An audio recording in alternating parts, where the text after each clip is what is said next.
Hello dear friend, and welcome to NightSleepWhisper. Tonight, I invite you to step away from the noise of the day and join me on the misty, peaceful shores of Silver Bay. In this 50-chapter journey, the scent of old books, the deep secrets of the sea, and the echoes of justice will be your companions. Now, find your most comfortable position. Relax your shoulders, gently close your eyes, and take a deep breath. The story is about to begin, but all you need to do is listen. And if you wish, let yourself drift into a deep sleep before the tale even ends. I am here. Silver Bay is here. Sweet dreams. Elena lived in a small, white house near the ocean. Every morning, she woke up at 6 o'clock. She liked the early hours of the day.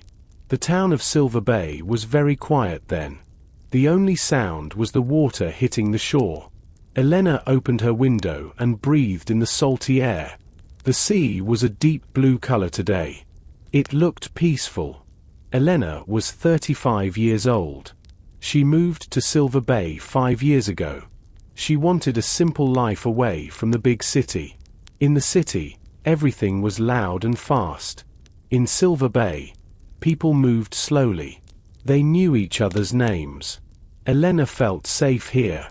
After her breakfast of toast and coffee, Elena walked to her shop. She owned a small store called the Silver Shell. It was a shop for old books and beautiful things from the past. She spent her days cleaning old covers and talking to her neighbors. As she walked down the main street, she saw Mr. Henderson. He was a tall man with gray hair. He owned the grocery store across the street. "Good morning, Elena," Mr. Henderson said. He was sweeping the front of his shop. "It is a beautiful day for the town." "Good morning, Mr. Henderson," Elena replied with a smile. "Yes, the weather is perfect." "Are you ready for the big event tomorrow?" he asked. He stopped sweeping and looked at her. "The museum opening is a very big deal. Many people are coming from the city." Elena nodded. "I heard about it. The blue diamond painting is very famous. It is good for our town." "I hope so," Mr. Henderson said. His voice was a bit worried. "But more people means more trouble. I like our quiet life." Elena walked to her shop and turned the key in the lock. Inside, the shop smelled like old paper and wood. She loved that smell. She turned on the lights and began to work. She put some new books on the shelves. She wiped the dust off a glass lamp. However, Elena felt a strange feeling in her stomach. Mr. Henderson was right. Silver Bay was changing. The new museum was a giant building made of glass and stone. It sat on the hill above the town. It did not look like the other buildings. It looked like it belonged in a different world. All day, Elena thought about the blue diamond. She saw pictures of it in the newspaper. It was a beautiful painting of a dark blue ocean. People said it was worth millions of dollars. Elena wondered why such an expensive thing was in their small town. In the evening, Elena closed her shop. The sun was setting, and the sky was orange and pink. She walked back to her house. Usually, she felt happy at the end of the day. But tonight, she felt different. She felt like something was about to happen. The air felt heavy, as if a storm was coming. But there were no clouds in the sky. Elena sat on her porch and watched the ocean. The town was still quiet, but the lights of the museum on the hill were very bright. They stayed on all night. Silver Bay was not dark anymore. The next morning, Elena arrived at her shop early. The sun was bright, but the air was cool. She began her work by organizing a shelf of old history books. The shop was quiet and peaceful. Suddenly, the bell above the door made a soft sound. A man walked inside.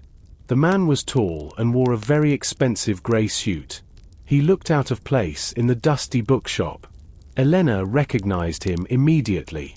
It was Marcus Thorne, the director of the new Silver Bay Museum. He looked tired. There were dark circles under his eyes, and he held a black leather bag tightly. Good morning, Elena, Marcus said. His voice was polite, but he did not smile. Good morning, Mr. Thorne, Elena replied. She put down a book and walked to the counter. What brings you to my shop today? Are you looking for something special? Marcus shook his head. No, I am not here to buy anything today. I am here to give you this.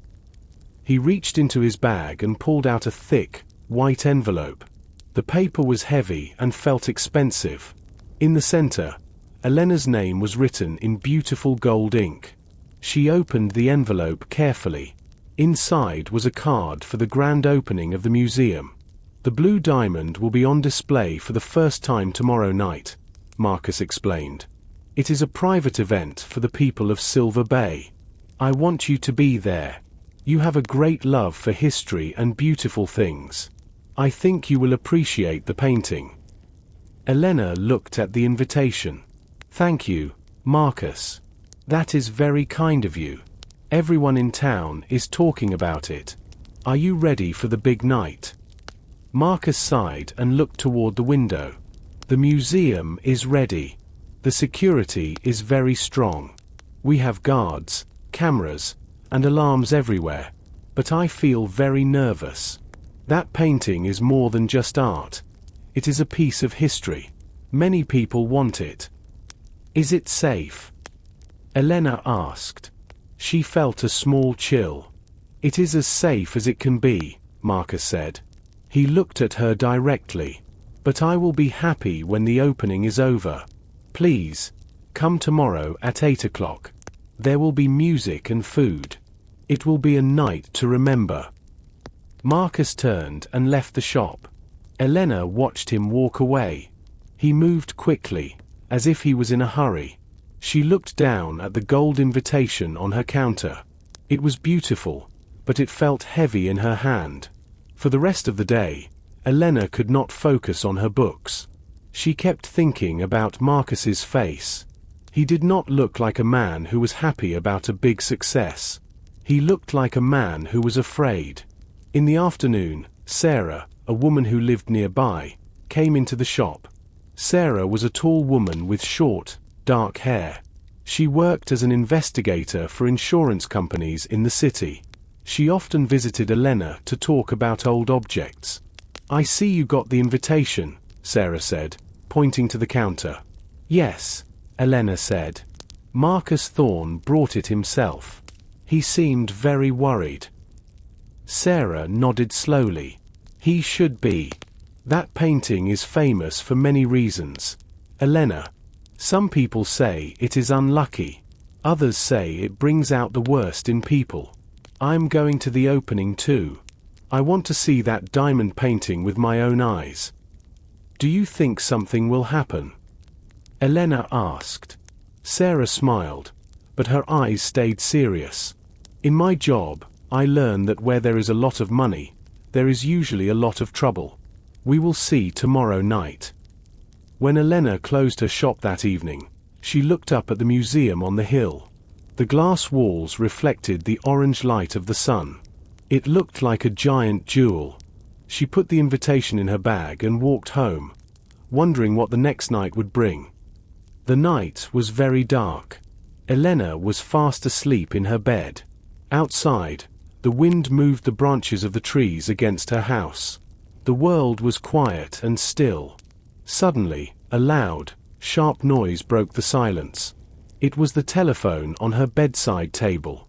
Elena opened her eyes. She felt confused. Who would call her at this hour? She looked at the clock. The glowing numbers said it was 2 o'clock in the morning. The telephone continued to make its loud sound. Elena reached out her hand and picked up the phone. Hello, she said. Her voice was thick with sleep. Elena, is that you? A deep voice asked. Elena recognized the voice immediately. It was Chief Miller, the head of the Silver Bay Police. He sounded worried and out of breath. Chief Miller. Yes, it is Elena. What is wrong? Why are you calling me so late? Elena sat up in bed. She felt a cold shiver go down her back. I am at the museum, Elena, the chief said. There is a big problem. I cannot explain everything over the phone, but I need you here. Marcus Thorne asked for you. He is very upset. The museum? Is it the painting? Elena asked. Her heart began to beat very fast. Just come quickly, please, Chief Miller replied. Then, the line went quiet. Elena did not waste a second. She jumped out of bed and pulled on her jeans and a warm sweater. She grabbed her coat and her car keys. Her hands were shaking a little bit. She thought about the gold invitation on her counter. She thought about Marcus's nervous face from the day before. She walked out of her house and into the cold night air. The town was completely dark. Most people were sleeping and did not know what was happening. Elena started her car and drove toward the hill. The road was narrow and winding. As she got closer to the museum, she saw bright lights. There were 3 police cars in front of the museum's glass entrance. Their blue and red lights flashed against the white walls of the building. The lights did not make a sound, but they looked urgent. Elena parked her car and ran toward the door. Chief Miller was standing near the entrance. He was a large man with a kind face, but tonight he looked very old. He was talking to a younger police officer. When he saw Elena, he walked over to her. "Thank you for coming, Elena," he said. "What happened, Chief?" Elena asked. She looked through the glass doors. Inside, the museum was bright, but the big room in the center was empty. "Someone broke into the museum an hour ago," Chief Miller said in a low voice. They were very fast. They knew exactly how to avoid the cameras. "And the painting?" Elena whispered. She already knew the answer. Chief Miller looked at the floor. "The blue diamond is gone. The frame is still there, but the canvas is missing. Marcus is inside. He is not doing well." Elena felt a heavy weight in her chest. The museum opening was supposed to be tomorrow. Now, the most famous painting in the world was gone, and the mystery of Silver Bay had truly begun. Elena walked through the heavy glass doors of the museum. Inside, the lights were very bright. The white walls looked cold and sharp. Usually, a museum feels like a place of peace. Tonight, it felt like a place of fear. Chief Miller led her to the center of the great hall. This was the room for the blue diamond. In the middle of the room, there was a large wall painted a deep red color. On the wall hung a beautiful gold frame. But the frame was empty. Elena stopped walking. She looked at the empty space. "It is really gone," she whispered. The gold frame was very large. It had small carvings of flowers and leaves on the edges. In the center, there were only a few pieces of white string where the painting used to be. The thief did not take the frame. They used a sharp knife to cut the canvas out. The cut was very straight and clean. This was not a mistake. The person knew what they were doing. Marcus Thorne sat on a small wooden bench across from the wall. He did not look like a powerful museum director anymore. His tie was loose, and his hair was messy. He stared at the floor.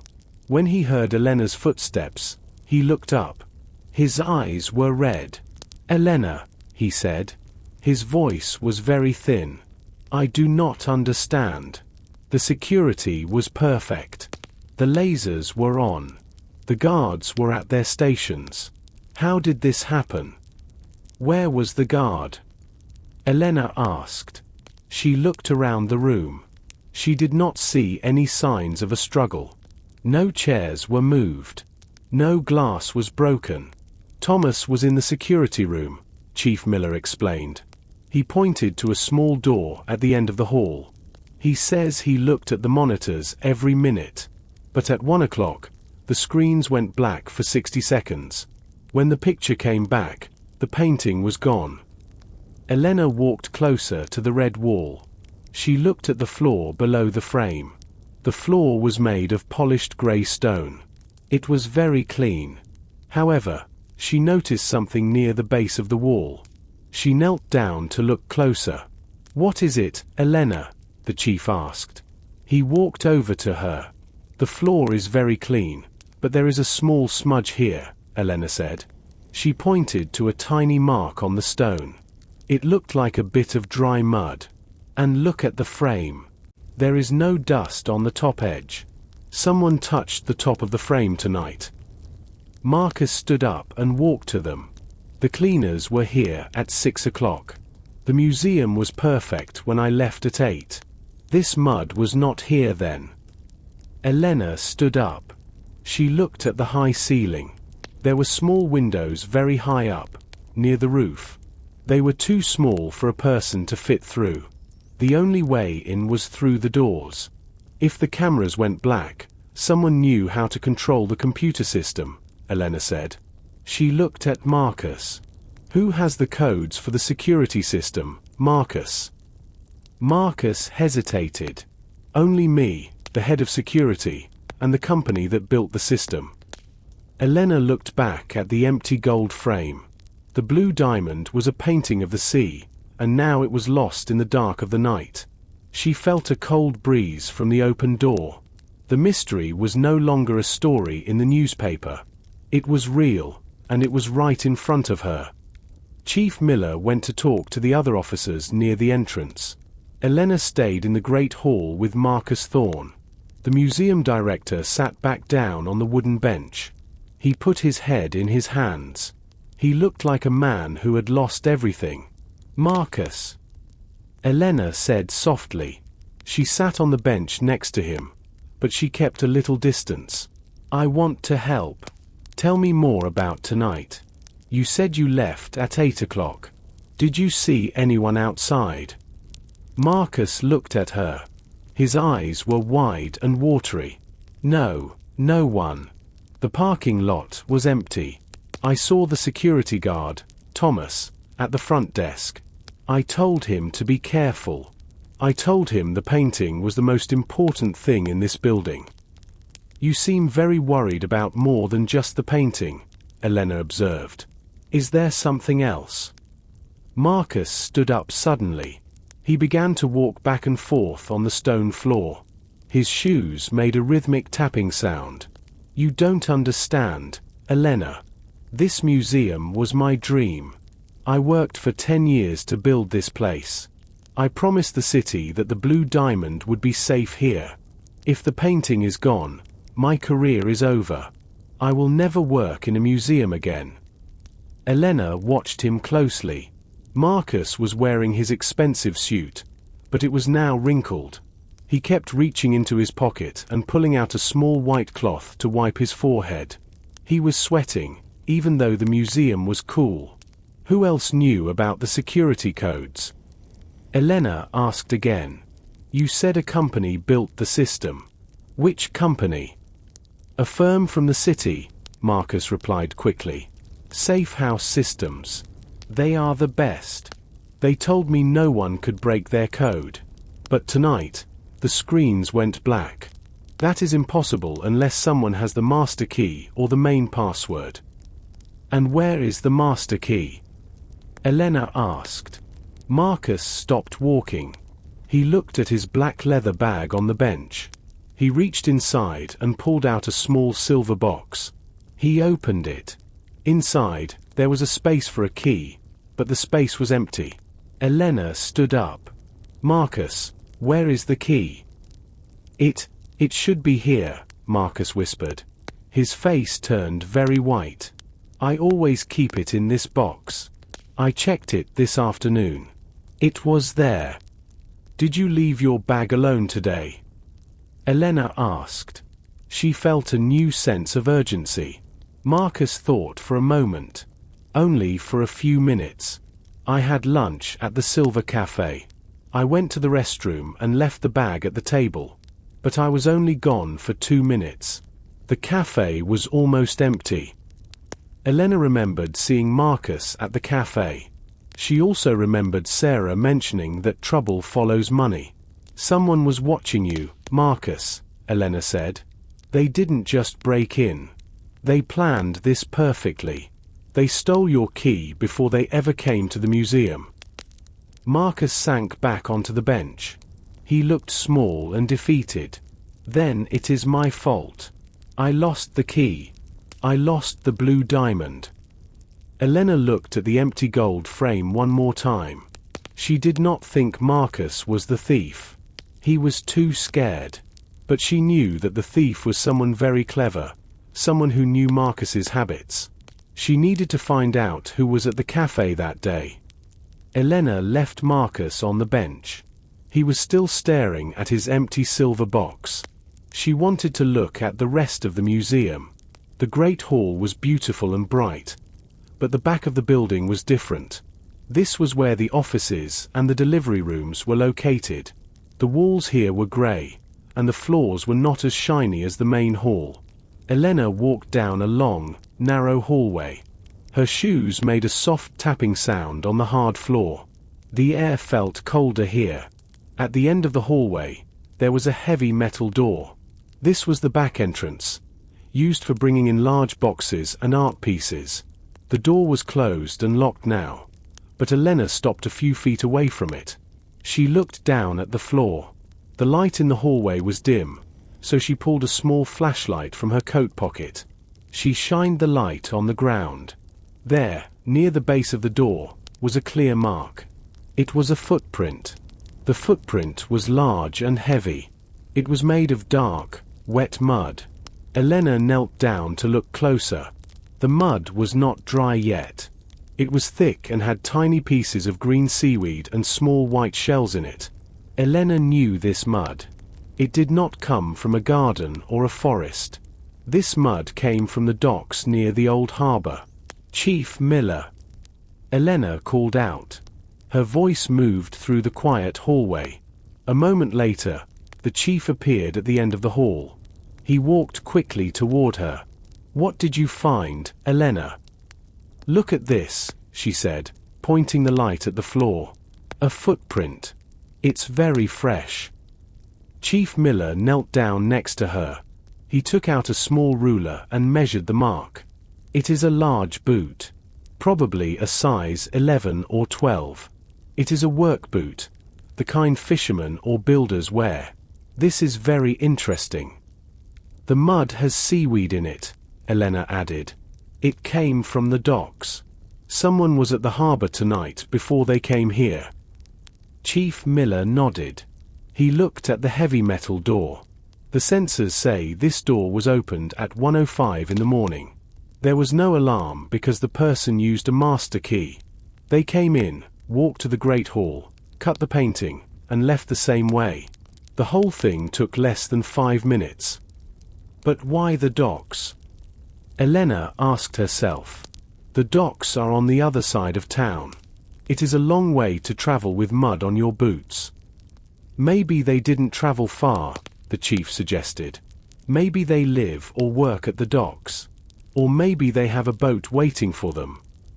Elena stood up and looked at the door. The thief was very careful about the cameras, but they were not careful about their shoes. They were in a hurry. Chief Miller took a photo of the footprint with his camera. "I will send this to the station. We need to find out who was at the docks tonight. This is our first real clue, Elena." "Thank you." Elena felt a spark of hope. The thief was clever, but they were not perfect. They left a piece of the ocean behind. She thought about the people she knew who worked at the harbor. There were many of them. But she needed to talk to the one person who saw everything at the museum tonight. The security guard. Elena and Chief Miller walked to the small security room. It was near the back of the museum. The room was full of television screens and computer monitors. The air was warm from the heat of the machines. On a small table, there was a half-empty cup of cold coffee and a half-eaten sandwich. Thomas, the security guard, sat in a large black chair. He was a middle-aged man with short, brown hair. He wore a blue uniform that was a little too big for him. He was looking at his hands. When Elena and the chief entered, he jumped slightly. "Thomas," Chief Miller said gently. "This is Elena. She is helping me with the investigation. Can you tell us what you saw again? Thomas looked at Elena. His eyes were wide and tired. I did not see anything, Chief. That is the problem. I was sitting right here. I was watching all the screens. Everything was normal. Then, at exactly 1 o'clock, all the screens turned black. All of them at the same time. Elena asked. She moved closer to the wall of monitors.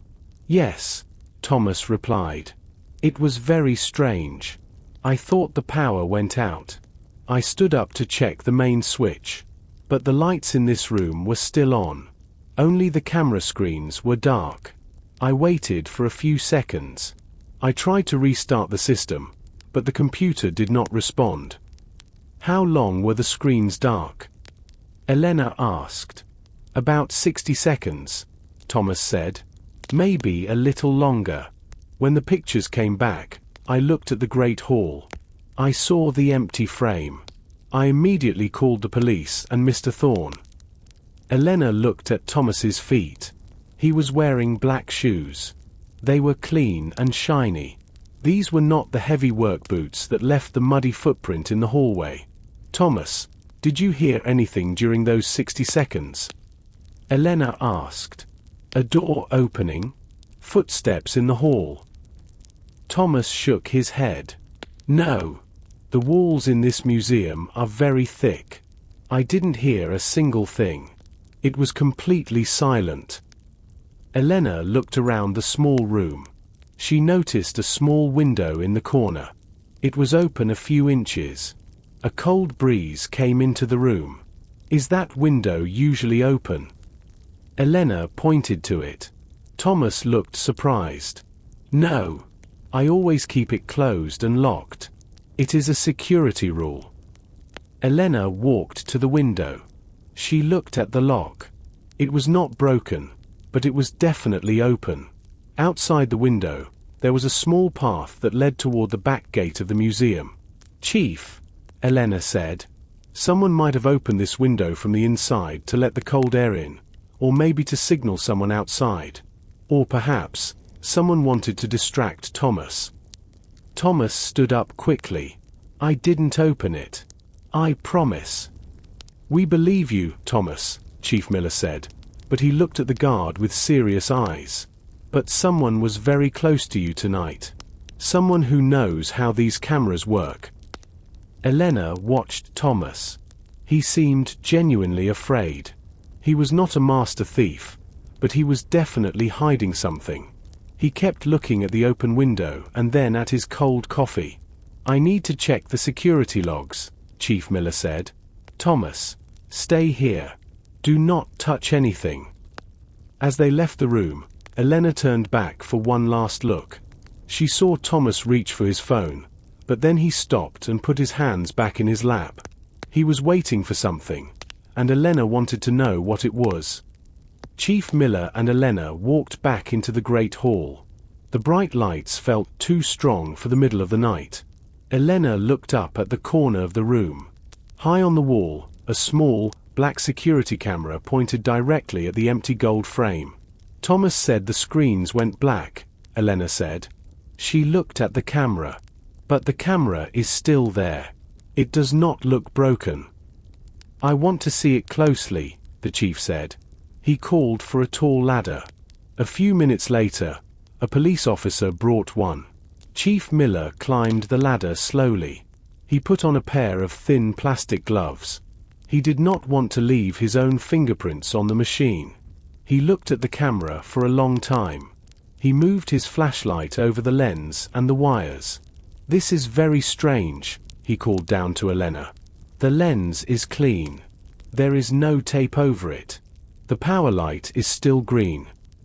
Can you see the wires behind it? Elena asked. Chief Miller moved the camera slightly. The wires look fine. Wait a moment. He reached behind the camera and pulled something small and black from the wall. He climbed down the ladder and showed it to Elena. It was a small, square device with a tiny silver antenna. It was not a part of the original museum equipment. It looked like a piece of high-technology equipment. "What is that?" Elena asked. She had never seen anything like it. "It is a signal jammer," Chief Miller explained. His face was very serious. "This device sends out a signal that stops the camera from sending pictures to the security room. That is why Thomas saw a black screen. Someone put this here today." "But the camera is very high," Elena noted. "To put this here, someone needed a ladder. They could not do that while the museum was open to the public. People would notice a person on a ladder in the middle of the room." "You are right," the chief said. "This was done by someone who had time and space to work. Someone who belongs here." Elena thought about Marcus Thorne and Thomas the guard. Both men had access to the museum after it closed. But she also thought about the workers who built the museum. Many people had been inside the building in the last few weeks. "Is there only one jammer?" Elena asked. Chief Miller looked around the room. There were 4 cameras in the Great Hall. He went to each one. Behind every camera, he found the same small black device. "They were everywhere," Elena whispered. "The thief did not just walk in. They prepared the building days ago. They knew exactly where the cameras were." As Elena looked at the floor again, she saw a tiny piece of blue plastic near the ladder. She picked it up. It was a small, broken piece of a security badge. It had a partial logo on it, a circle with a line through the middle. "Chief, look at this," Elena said, handing him the plastic piece. "This is from a museum staff badge," the chief said. "But the logo is old. We changed the design of the badges last month when Marcus took over. This is an old badge from the construction period." Elena felt a cold chill. The thief was not a stranger. The thief was someone who had been in the museum for a long time, perhaps even before the blue diamond arrived. "We need to find the list of everyone who worked on the building," Elena said. "The answer is not in the painting. It is in the walls of this museum." The sun began to rise as Elena drove away from the museum. The sky turned from black to a pale, cold gray. She was exhausted. Her eyes felt heavy, and her mind was full of questions. Who had the old badge? Why was there mud from the docks at the museum? And most importantly, where was the blue diamond?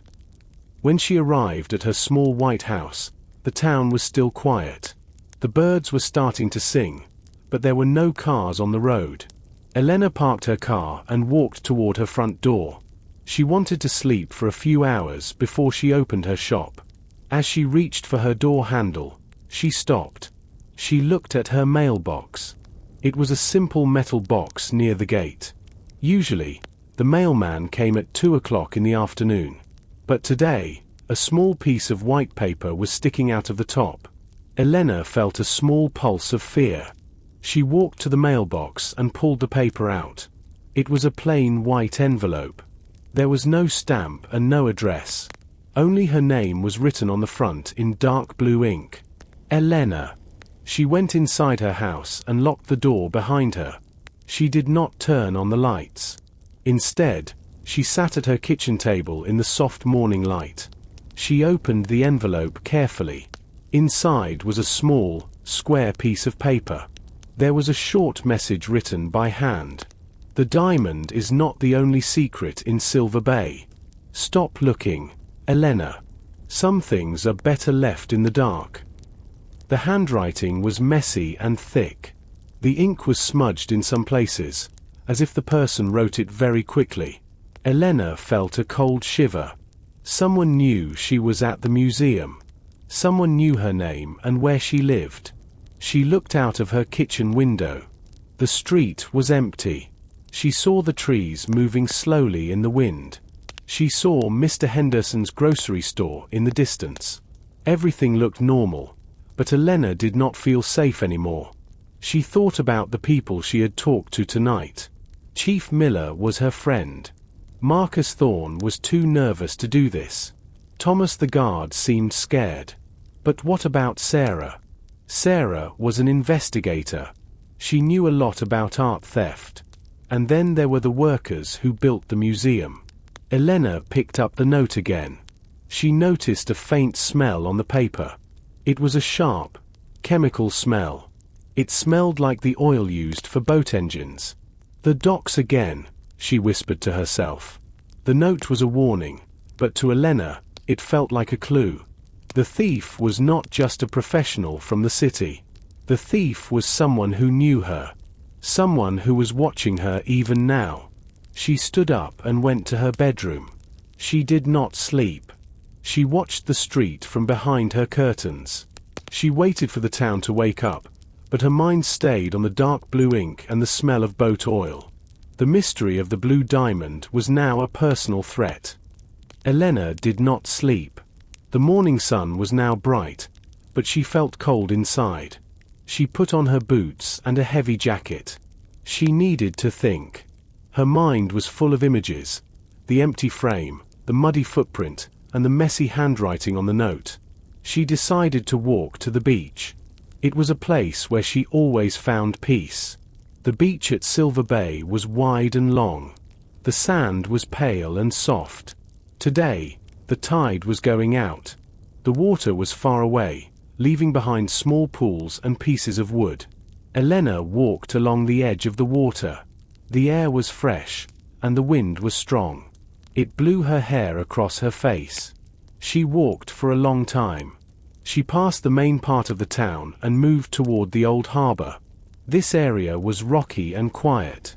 Most people did not come here to swim. As she walked, she looked down at the ground. She saw shells, seaweed, and small stones. Suddenly, she stopped. Something caught the light near a large, gray rock. It was a bright flash of silver. Elena walked toward the rock. She knelt down in the wet sand. Half buried under a piece of dark seaweed was a small metal object.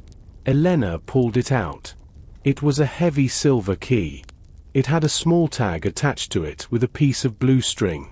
On the tag, there was a number. 105. Elena felt her heart jump.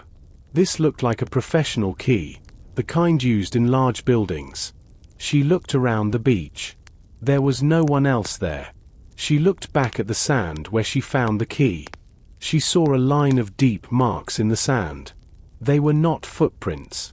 They looked like something heavy had been dragged across the beach toward the water. Elena followed the marks.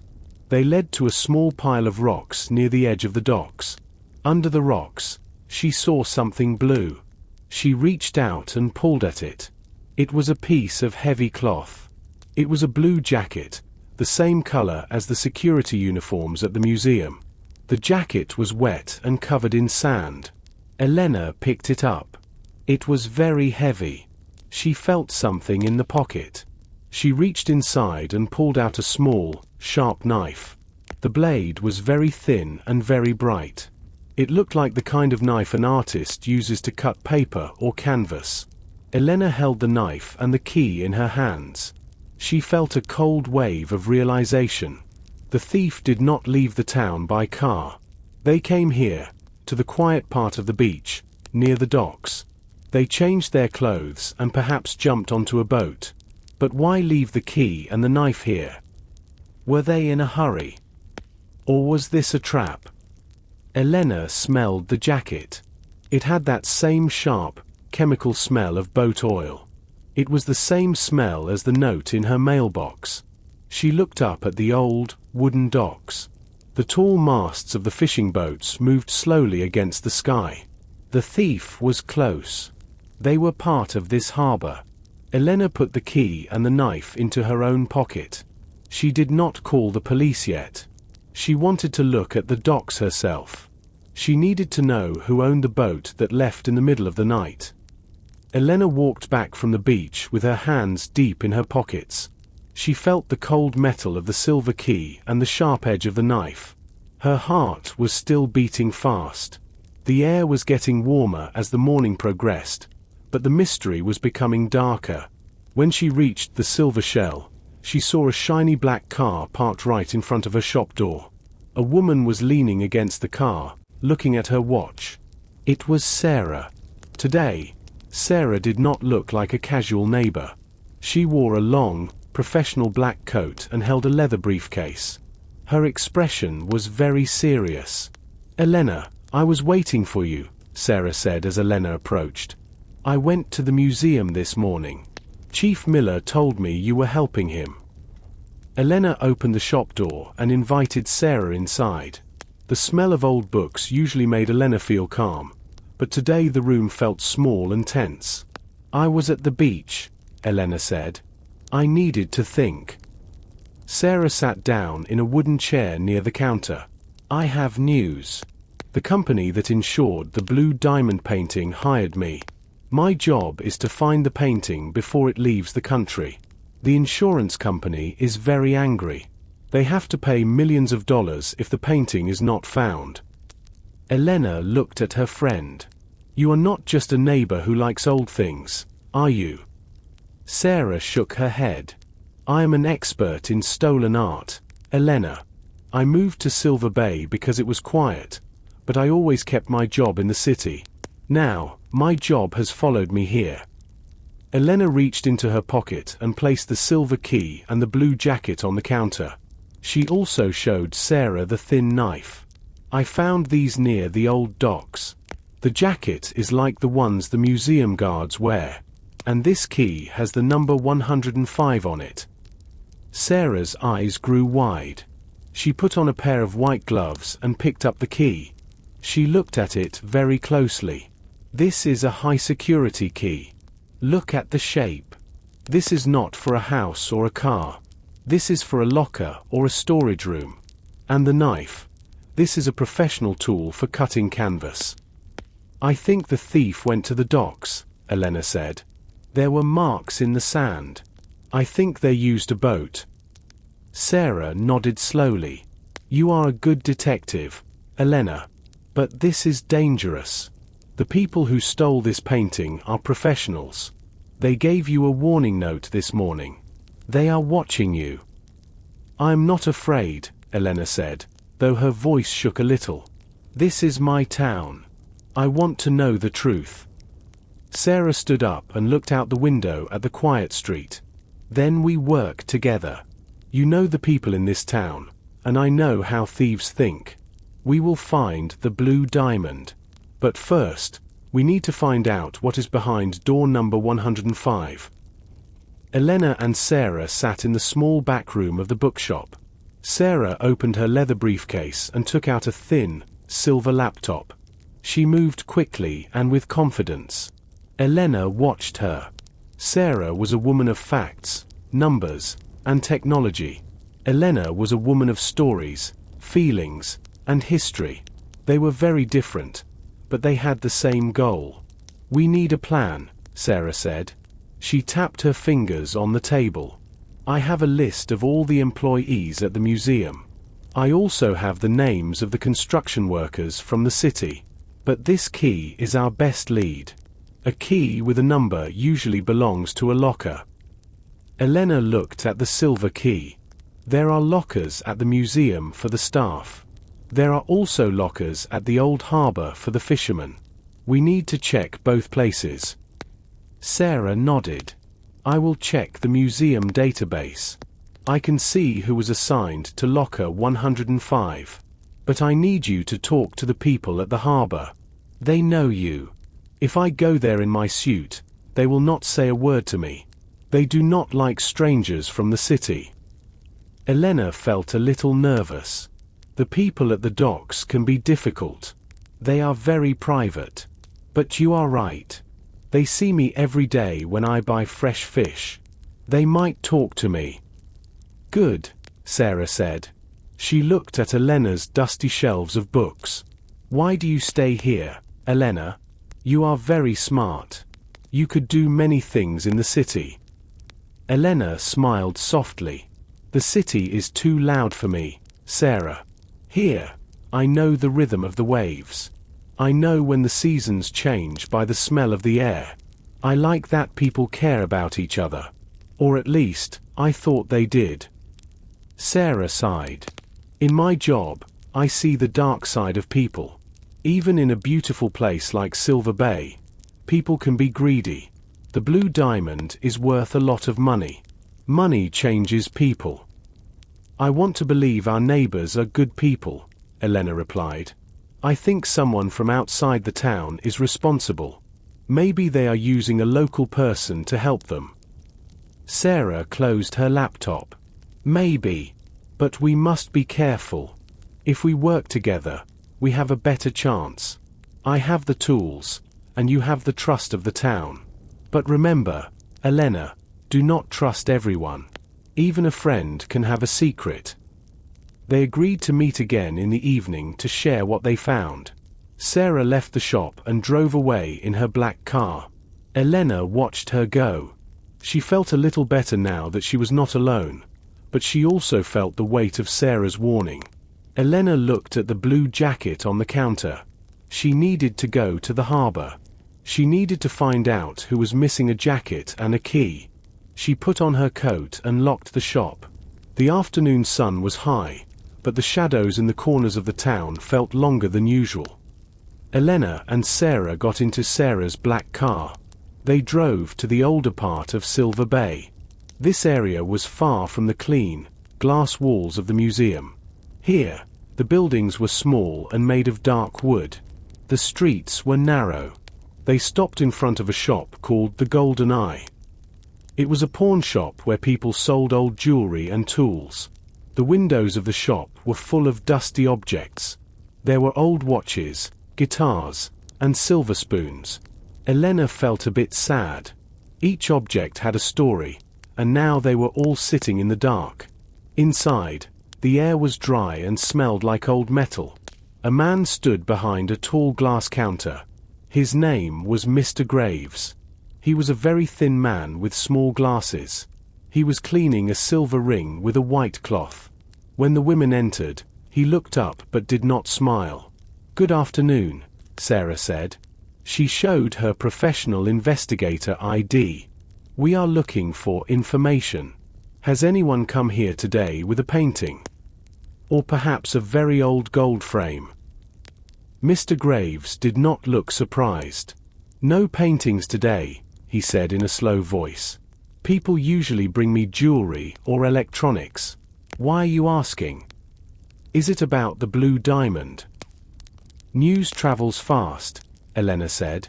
She looked at a shelf of old cameras. "It is the only thing people are talking about at the grocery store," Mr. Graves replied. "But no one is stupid enough to bring a famous painting here. The police would arrive in minutes." "What about yesterday?" Sarah asked. She leaned against the counter. "Did anyone unusual come into the shop? Maybe someone who was in a hurry." Mr. Graves stopped cleaning the ring. He thought for a long moment. "Actually, a man came in late yesterday evening, just before I closed the doors. He did not have a painting. He was looking for a specific type of storage tube, the kind artists used to carry large papers or canvases." Elena moved closer to the counter. "Can you describe him, Mr. Graves?" "He was a large man," the shop owner said. "He wore a heavy blue jacket. It looked like a sailor's coat. He had mud on his boots. I remember because he left a dirty mark on my floor. He did not say much. He seemed very nervous." "Did he buy the tube?" Sarah asked. "Yes," Mr. Graves nodded. "He bought the largest one I had. It was made of thick, black plastic. It is a waterproof tube." Elena looked at Sarah. A waterproof tube was the perfect thing to protect a painting on a boat. The mud on the boots and the blue jacket matched the clues from the museum. "Did you see where he went?" Elena asked. "He walked toward the harbor," Mr. Graves said. "He had a small boat parked near the old pier." Sarah thanked him, and they walked back to the car. The sun was still bright, but the wind was picking up. "The thief is still in town," Sarah said as she started the engine. "He has the painting in a tube. He is waiting for the right time to leave by sea." "We need to find that boat," Elena said. She felt a mix of fear and excitement. The man in the blue jacket was real, and he was very close. Elena and Sarah decided to stop at the Silver Cafe. It was the most popular place in town for coffee and news. The cafe had large windows that looked out onto the main street and the harbor in the distance. Elena hoped that if they sat there, they might see the man with the black storage tube. The cafe was busy. The air was warm and smelled of roasted coffee and fresh bread. The sound of people talking and the soft noise of metal spoons hitting ceramic cups filled the room. Elena and Sarah took a small table in the far corner. From there, they could see the entire room, but the shadows kept them hidden. "Keep your eyes open," Sarah whispered. She did not look at the door. Instead, she looked at her reflection in her coffee cup. The thief might not be a stranger. He might be someone we see every day. Elena scanned the room. She saw Mr. Henderson from the grocery store. He was eating a piece of cake. She saw the librarian, Miss Gable, reading a thick book. Everything looked normal until the door opened. Marcus Thorne walked in. He looked worse than he did that morning. His eyes were red, and he kept looking over his shoulder. He did not go to the counter to buy coffee. Instead, he walked straight to a table in the very back of the cafe. A man was already sitting there. The man was wearing a dark green coat and a heavy cap that hid his face. He had a thick, grey beard. Elena recognized him. It was Julian, the artist who lived by the docks. Julian was known for his paintings of the sea, but he was also known for his bad temper. "Look," Elena whispered to Sarah. "That is Julian. He has a studio near the old pier." Sarah moved her head slightly to see them. Marcus and Julian were talking in low voices. Marcus looked angry, but Julian looked calm. Suddenly, Julian reached into his coat and pulled out a small, folded piece of paper. He pushed it across the table toward Marcus. Marcus took the paper quickly and put it in his pocket. He did not look happy. He stood up and left the cafe without saying another word. Julian stayed at the table. He picked up his mug and took a long drink. He had a small, strange smile on his face. That did not look like a friendly meeting. Sarah said. Her voice was sharp. The museum director and a local artist sharing secret notes. That is very suspicious. Julian is a good artist, Elena said. But he always complains about money. He says the museum only cares about famous paintings from the city, not local art. Maybe he decided to take what he wanted, Sarah suggested. Elena watched Julian. He looked relaxed, almost happy. He stood up and walked toward the door. As he passed their table, Elena noticed something. On the sleeve of his green coat, there was a small, white smear. It looked like dried salt from the ocean. And on his boots, there were small pieces of green seaweed. He was at the docks. Elena whispered, "Let's follow him," Sarah said. They waited for Julian to walk a few meters down the street before they left the cafe. The sun was starting to go down, and the wind from the sea was getting colder. The mystery was leading them straight to the water. Elena and Sarah followed Julian through the narrow streets. The fog was starting to come in from the sea. It was white and thick. Soon, they could not see his green coat anymore. He disappeared into the mist near the old pier. "We lost him," Sarah said. She looked frustrated. "But we have another place to go. I want to know more about that painting. Why is it so important to this town? Why does Marcus Thorne care about it so much?" They walked to the Silver Bay Library. It was an old building with stone walls and very tall windows. Inside, it was very quiet. The air smelled like dust and old ink. Miss Gable, the librarian, looked up from her desk. She wore a purple sweater and had a kind smile. "Back again, Elena," She asked. You were here only 2 days ago. Yes, Miss Gable. Elena said. We want to see the old files about the blue diamond painting. Not the new newspapers, but the very old records. Do you have anything from 40 or 50 years ago? Miss Gable led them to a back room. There were many boxes of old letters and town records. She pulled out a large, black folder. This is the history of the Thorne family. She whispered. They were very powerful in Silver Bay a long time ago. They owned the painting for many years. Elena and Sarah sat at a heavy wooden table. They opened the folder carefully. Inside, there were black and white photographs. One photo showed a beautiful woman wearing a blue dress. She was standing in front of the blue diamond painting. Look at this, Sarah said. She pointed to an old newspaper article from 40 years ago. The headline was small but sharp. The Mystery of the Blue Sea. The article explained that the painting was not always in a museum. It originally belonged to a woman named Clara Thorne. She was Marcus Thorne's grandmother. But the article said something strange. The painting was not a gift to the Thorne family. There was a story that Clara's husband, a wealthy businessman, took the painting from a local fisherman. The fisherman claimed the painting was his. Elena read aloud. He said he painted it himself after a storm. But he had no money for a lawyer. Mr. Thorne told the police the fisherman stole the canvas from him. The fisherman went to prison, and the Thorne family kept the painting. That is terrible, Sarah said. The fisherman's name was Silas. Elena looked at the bottom of the page.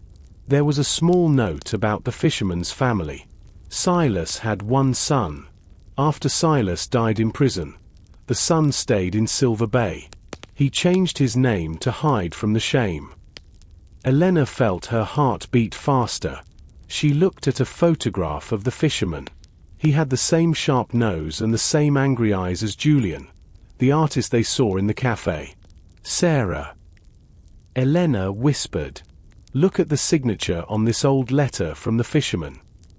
At the bottom of the page, the name was written in thick, messy ink. Silas Julian. Julian. Elena said. The artist is the grandson of the man who lost the painting. He does not think he is a thief. He thinks the Thorne family are the thieves. He is taking back his family history. Sarah closed the folder. Now we have a motive. Julian wants revenge. But we still need to find where he hid the painting. Elena and Sarah stayed in the quiet library. The light from the tall windows was fading. Outside, the sky was turning a dark purple. Elena turned the pages of the old Thorne family folder carefully. She did not want to tear the thin paper. Wait, Elena said. She found a small, yellow envelope tucked between two large pages. It was hidden behind a report about the museum's construction. The envelope was sealed with red wax. On the front, it said, "For Marcus, when the time is right." That is Marcus Thorne's name. Sarah whispered. She looked over Elena's shoulder. But the ink is very old. This was not written by Marcus. It looks like the handwriting of an older person. Elena opened the envelope. Inside was a single piece of paper. The letter was from Clara Thorne, Marcus's grandmother. The date at the top was from 20 years ago. My dear Marcus, the blue diamond is a beautiful painting, but it is also a heavy burden. Our family has a secret. Your grandfather did not just take the painting for its beauty. He took it because of what is hidden behind the canvas. There is a small metal box built into the back of the frame. Inside that box is the key to our family's real wealth. If the painting is ever lost, the secret of the Thorne family will be lost too. Be careful, Marcus. Some people know about the box. Elena looked at Sarah. Both women were silent for a moment. The mystery was now much bigger. The thief did not just steal a famous painting. They stole a secret box hidden inside it. This changes everything, Sarah said. Her voice was low and serious. The thief isn't just an art lover. They want what is inside the box. And if Julian is the grandson of the original artist, he might know about the secret too. But Julian is an artist, Elena said. Maybe he only wants the painting back because his grandfather made it. He might not know about the money or the key. In my experience, people always know about the money, Sarah replied. She stood up and started to pace the small room. Think about it, Elena. Julian is angry because his family was treated badly. If he knows there is a key to the Thorn wealth behind that canvas, he has two reasons to steal it: revenge and gold. Elena looked at the letter again. Clara said, "The key to our family's real wealth." What does that mean? The Thorn family already has a lot of money. They built the museum. Maybe the money they have is not theirs, Sarah suggested. Maybe the wealth belongs to someone else. Maybe it belongs to the fisherman's family. The library was very dark now. Miss Gable came to the door of the back room. "I'm sorry, ladies, but the library is closing now. It is time to go." Elena put the letter back in the folder. She felt a cold weight in her stomach. The blue diamond was a beautiful image of the sea, but it was also a box of secrets. As they walked out into the cold night air, Elena saw a shadow move near the corner of the building. Someone was watching them from the darkness. "Sarah, look," Elena whispered. But when Sarah turned around, the shadow was gone. The street was empty and silent. The fog from the sea was now very thick. It felt like the town of Silver Bay was trying to hide its secrets from them.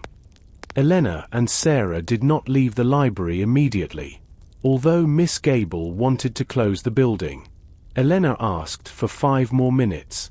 She felt there was one more piece of the puzzle in the back room. She walked to a shelf labeled Local News, 1980 to 1990. "What are you looking for, Elena?" Sarah asked. She stood by the door and watched the dark street through the glass. The outline mentioned a theft 40 years ago. Elena said. The letter from Clara Thorne spoke about a secret box. If someone tried to steal the painting before, it might be in the old newspapers. She pulled out a large, heavy book of newspapers from 40 years ago. The pages were yellow and very thin. Elena turned the pages carefully. She looked at the dates. Finally, she found an article from November 1986. The headline was large: "Thief Caught at Thorn Mansion." Elena read the article quickly. "Sarah, look at this. It says a man broke into the Thorn house 40 years ago. He did not take jewelry or money. He only tried to take the blue diamond painting. The police caught him before he could leave the house." Sarah walked over and read the text. The man was Silas, the fisherman. He told the police the painting belonged to him. He said he did not want to sell it. He only wanted his work back. "But look at the second paragraph," Elena said, pointing to a small sentence at the bottom. The police report mentioned that the back of the painting was damaged. It looked like someone tried to cut into the wood of the frame. The police thought the thief was looking for hidden money. "The secret box," Sarah whispered. Silas knew about the box behind the canvas 40 years ago. He wasn't just trying to get his art back. He was trying to get the key to the Thorn wealth. But he failed. Elena added. He went to prison, and he died there. He never got the box. He never got his revenge. And now his grandson, Julian, is finishing the job, Sarah said. She looked at the old photo of Silas in the newspaper. He looked tired and sad. Julian grew up hearing this story. He grew up poor while the Thorn family grew rich. He waited 40 years to take what he thinks belongs to his family. The library was now completely dark. Miss Gable turned off the main lights. Elena and Sarah walked out to the street. The fog was so thick they could only see a few feet in front of them. The air was cold and wet. "We have the motive, and we have the history," Sarah said as they walked toward her car. "But we still do not have the painting. Julian is clever. If he has the box, he might not care about the painting anymore. He might destroy the evidence."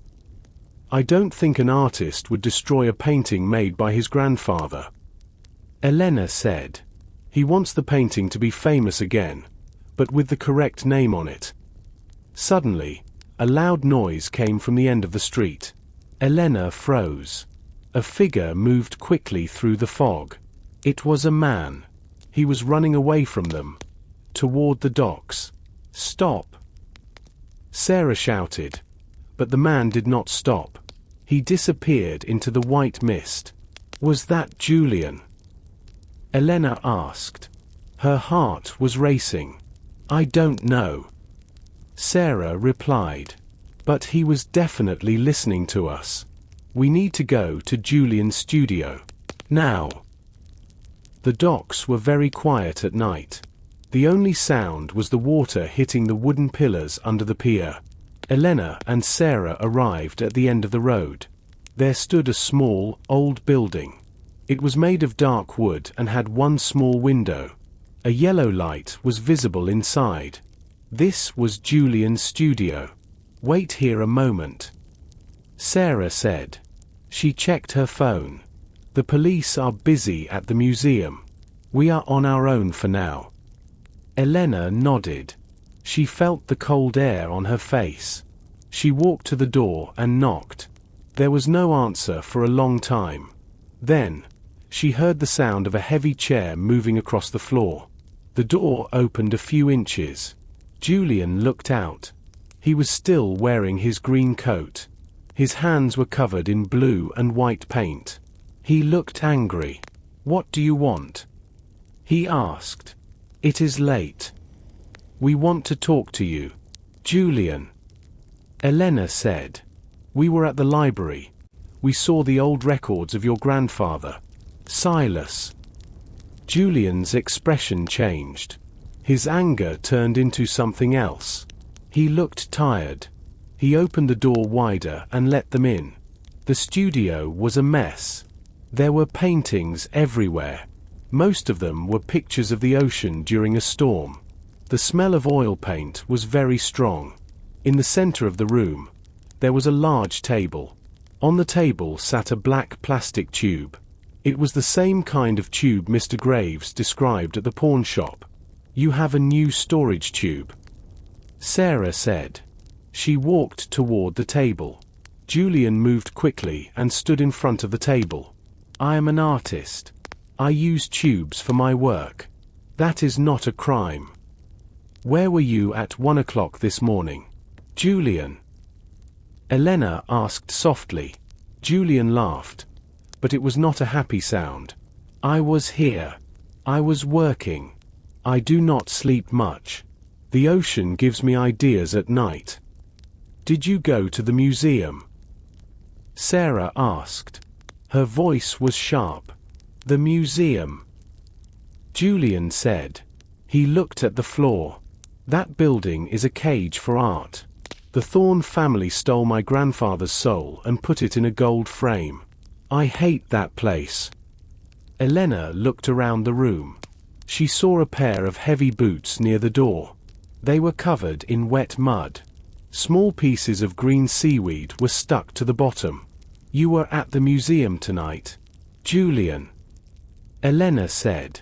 She pointed to the boots. "We found a footprint near the back door.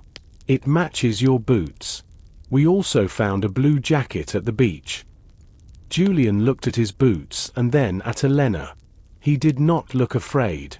He looked proud. "My grandfather was a great man. The blue diamond belongs to my family. It is the only thing I have left of him." So you took it? Sarah said. I did not say that. Julian replied. He sat down in his chair. But if the painting is gone, maybe it is because it finally wanted to be home. Elena felt that Julian was telling the truth about his feelings. But was he the thief? He had the mud and the tube, but he was too open about his hate for the Thorne family. A real thief usually tries to hide their feelings better. Elena looked at the paintings on the wall. They were beautiful, but they were also very sad. Elena stepped further into the studio. The air was thick with the scent of turpentine and old wood. Julian did not move. He sat in his chair like a king on a broken throne. He watched Elena with sharp, dark eyes. You think you know the story because you read a few old papers, Julian said. He pointed to a large painting on the wall.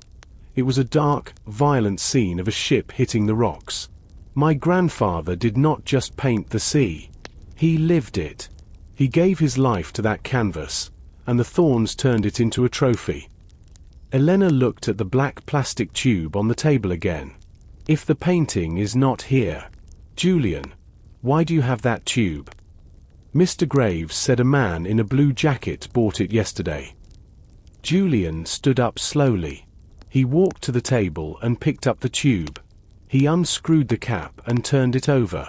A few long, rolled-up papers slid out onto the wood. They were not the blue diamond. They were sketches, pencil drawings of waves, seagulls, and the old lighthouse. I use these to protect my sketches from the rain. Julian said. I am a poor man, but I am not a fool. I know the police are looking for a thief. Why would I keep the most famous painting in the world on my kitchen table? Sarah walked around the room, her eyes scanning every corner. She looked under the bed and behind the stacks of old canvases. Julian, we saw you with Marcus Thorne today. At the cafe. He looked terrified. You gave him a note. What was in it? Julian's face went cold. Marcus Thorne is a weak man. He knows his family's history is built on lies. I told him it was time to pay for the past. I asked him for the truth about the secret box. So you know about the box behind the frame? Sarah said, stepping closer to him. Of course I know. Julian shouted. His voice was loud in the small room. My grandfather built that box. He was a carpenter before he was a painter. He put a diary in that box. A diary that proves the Thorne family took more than just a painting. They took the land where the museum stands today. That land belonged to the fishermen of Silver Bay. Elena felt a piece of the puzzle click into place. The real wealth Clara Thorne mentioned wasn't just gold. It was the legal right to the land. If the diary existed, the Thorne family could lose their museum and their power. Julian. Elena said gently.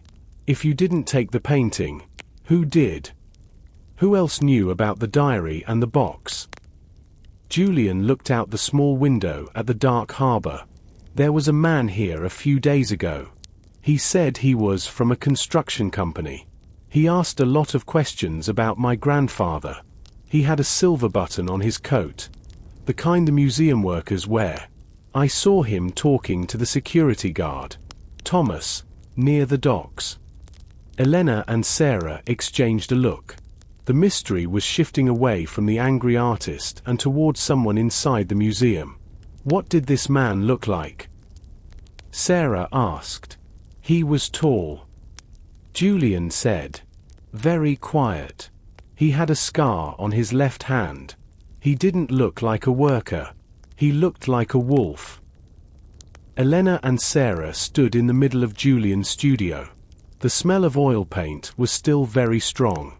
Julian sat back down in his wooden chair. He looked tired. He did not look like a man who just stole $1 million painting. He looked like a man who was tired of fighting the past. You say you were here all night? Sarah said. She crossed her arms. But a man with your boots and your jacket was at the museum. How do you explain the mud and the seaweed? Julian looked at his boots. He laughed a dry, short laugh. I have many pairs of boots, and I am not the only man in Silver Bay who wears a blue jacket. Every fisherman at the docks has one. Every worker at the museum has one. It is the color of the sea. And the mud? Elena asked. The mud is everywhere near the water. Julian replied. But if you want the truth, go talk to old Peter. He is the keeper of the lighthouse. He was fishing on the pier last night. He saw me in my studio window at 1 o'clock in the morning. He even waved at me. Sarah looked at Elena. The lighthouse is only a few meters from here. If Peter saw him, Julian's alibi is perfect. But Julian, Elena said, the man you saw, the man with the scar on his hand, where did he go? You said he looked like a wolf. Julian pointed toward the north. He has a small boat. A fast boat. I saw him near the abandoned salt mines yesterday. No one goes there anymore. The tunnels are dangerous and full of water. Elena felt a cold chill. The salt mines were a dark place in the history of Silver Bay. They were old and empty. It was the perfect place to hide something, or someone. Why would he go to the salt mines? Sarah asked. Because the mines are connected to the museum basement. Elena whispered. She remembered an old map of the town she saw in her shop.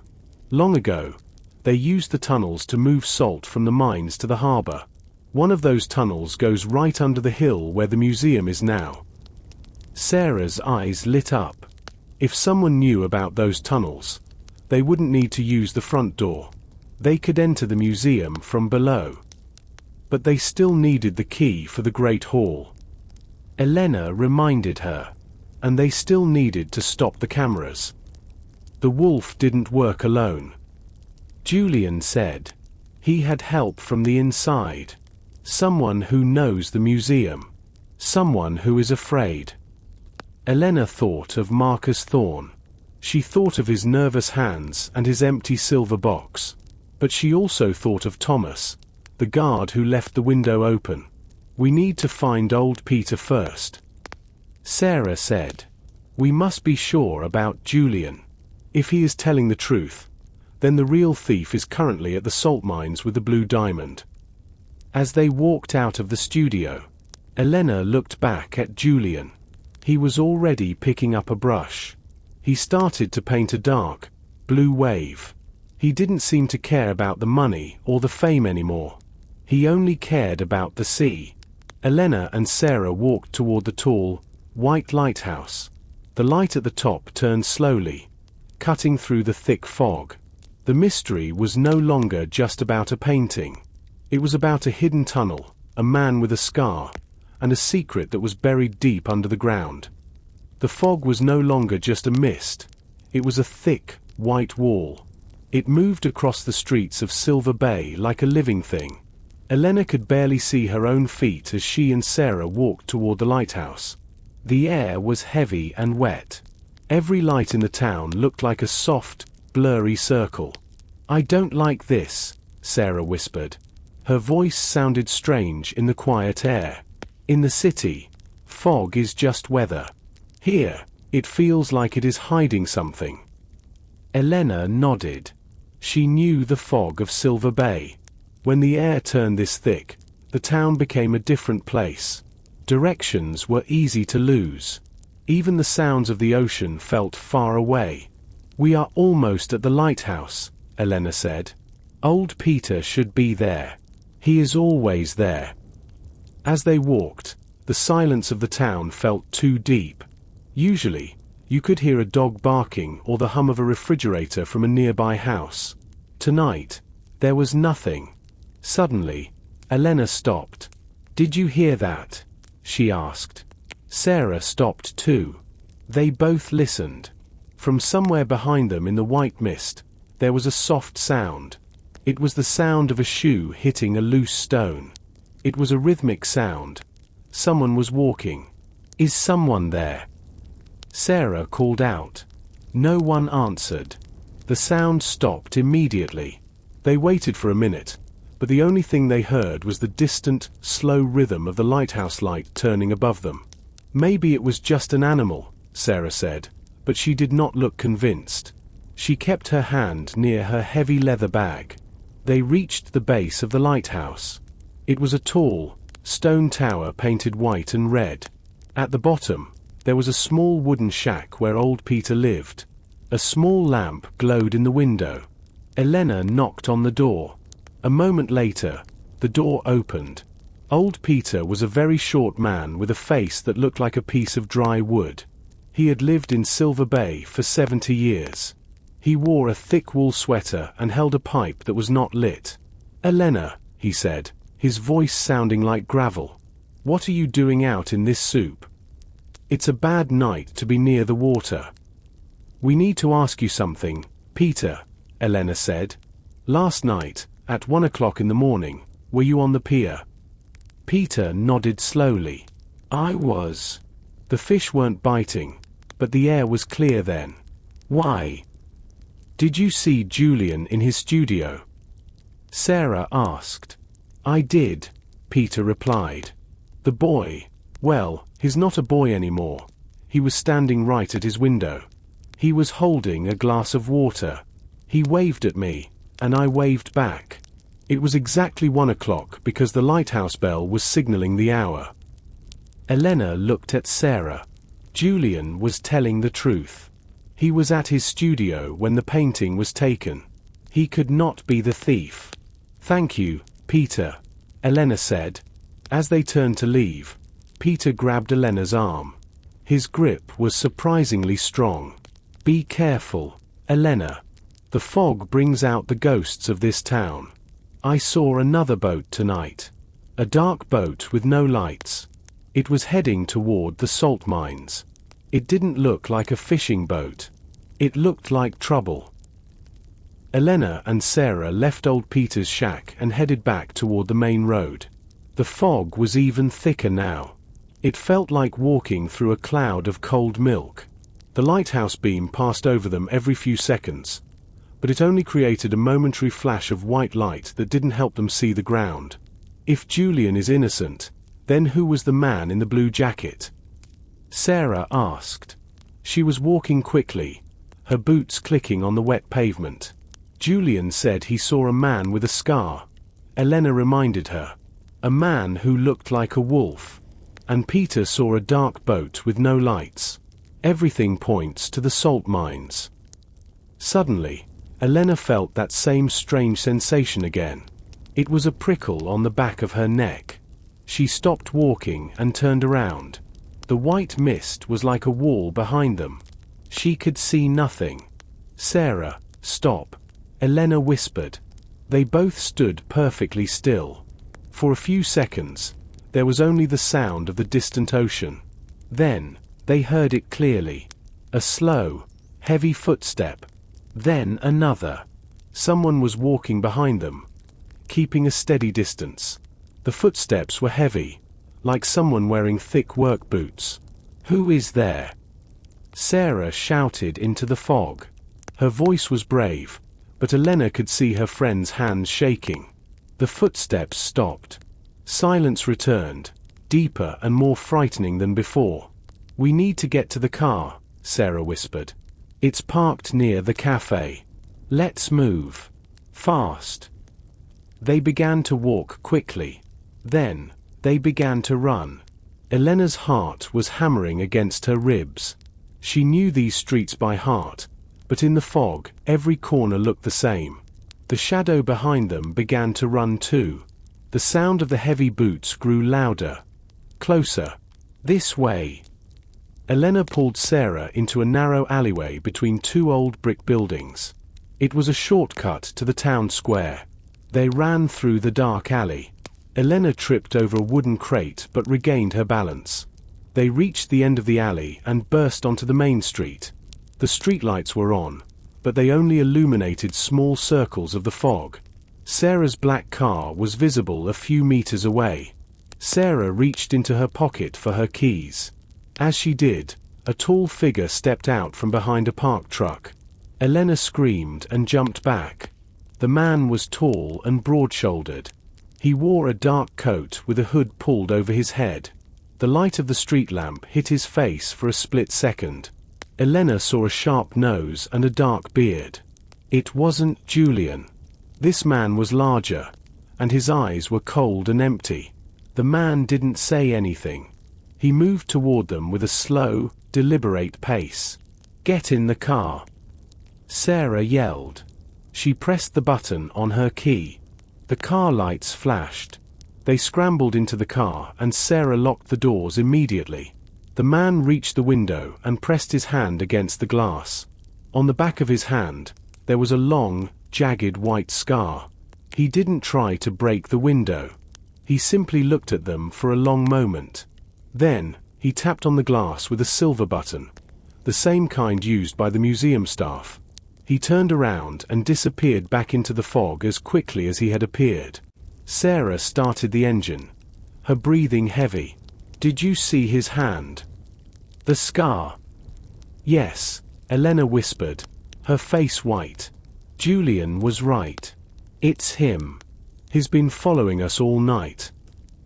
Sarah drove the car away from the main street.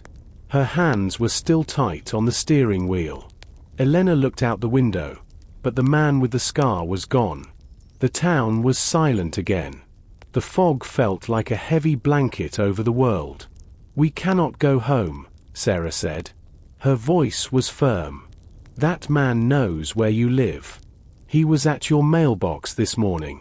If we go back to your house, we are trapped." "You are right," Elena agreed. "He wanted to scare us. He wanted us to stop. But that means we are close to the truth." They drove toward the northern part of Silver Bay. The road changed from pavement to dirt. Large, dark trees stood on both sides of the road. This was the way to the old salt mines. People rarely came here because the ground was uneven and the woods were thick. After 10 minutes, Sarah stopped the car near a group of tall pine trees. "We should walk from here," she whispered. "A car is too loud. If he is at the mines, he will hear us coming." They got out of the car. Elena took a heavy flashlight from the glove box. They walked into the woods. The ground was covered in wet leaves and needles from the trees. It was very slippery. The air smelled of damp earth and pine. Suddenly, Elena's flashlight hit something bright. It was not a natural color for the woods. It was a bright, shimmering yellow. "Sarah, look over there," Elena said. She pointed the light at a large bush. They walked toward the bush. Lying in the mud was a large object. It was the gold frame from the museum. It was no longer hanging on a red wall. It was lying face down in the dirt. The beautiful carvings of flowers were chipped and broken. Sarah knelt down and put on her plastic gloves. She turned the frame over. The center was still empty. The thief had cut the painting out at the museum, but he had taken the frame with him. Elena wondered why. The frame was heavy and difficult to carry. "Look at the back," Sarah said. She pointed her own light at the wooden edge of the frame. In the corner of the frame, there was a small, square hole. The wood around the hole was splintered, as if someone had used a heavy tool to break it open. "The secret box," Elena whispered. "It was here." Clara Thorne was right. Inside the hole, there was nothing but a few pieces of old dust. The metal box was gone. The thief didn't want the frame. He only wanted what was hidden inside the wood. He brought the frame here, broke it open, and threw it away like trash. Elena looked at the ground near the frame. She saw a small piece of blue material caught on a branch. She picked it up. It was a tiny piece of canvas. It was the exact color of the blue diamond ocean. "He was in a hurry," Elena said. "He broke the box out, and he might have damaged the painting too." "Or he doesn't care about the painting anymore," Sarah said. "If he has the box and the diary, he has the real power." A low sound came from deeper in the woods. It was a steady, low hum. It sounded like a boat engine. Elena looked toward the trees. The salt mines were just over the next hill, near the water. The thief was there, and he was getting ready to leave. The sun rose the next morning, but it did not bring warmth. The sky was a flat, boring grey. Elena and Sarah sat in a small booth at the back of the Anchor, a quiet restaurant near the town square. They were exhausted, but they couldn't stop now. They needed to see Marcus Thorne. "He comes here every Tuesday for a business lunch," Elena whispered. She kept her eyes on the front door. "He likes the corner table because it is private." Sarah drank her black coffee. "If he is involved with the man with the scar, he will be nervous. We need to watch how he acts, not just what he says." At exactly 12 o'clock, the door opened. Marcus Thorne walked in. He was wearing a new suit, but he looked terrible. His skin was pale, and he kept adjusting his glasses. He sat down at his usual table and ordered a bottle of water. He didn't order any food. A few minutes later, he was joined by a man Elena didn't recognize. The man was short and wore a very expensive coat. They began to talk in low voices. Elena and Sarah stayed quiet, pretending to read their menus. "Look at Marcus's hands," Sarah whispered. Marcus was holding a small silver spoon. He was tapping it against the table over and over. It was a fast, rhythmic sound. Every time the door of the restaurant opened, Marcus jumped. He looked like a man waiting for a bomb to go off. Suddenly, the short man handed Marcus a thick white envelope. Marcus didn't open it. He tucked it into his jacket pocket immediately. He looked around the room, his eyes landing on Elena for a split second. He quickly looked away, but Elena saw the fear in his expression. "That envelope looks like money," Sarah said. "Or documents." "He is selling something," Elena replied. "Or he is being paid to stay quiet." The meeting didn't last long. The short man stood up and left after only 10 minutes. Marcus stayed at the table for a moment, his head in his hands. He looked defeated. Then, he stood up and walked toward the exit. "Now," Sarah said. They followed him out into the cool air.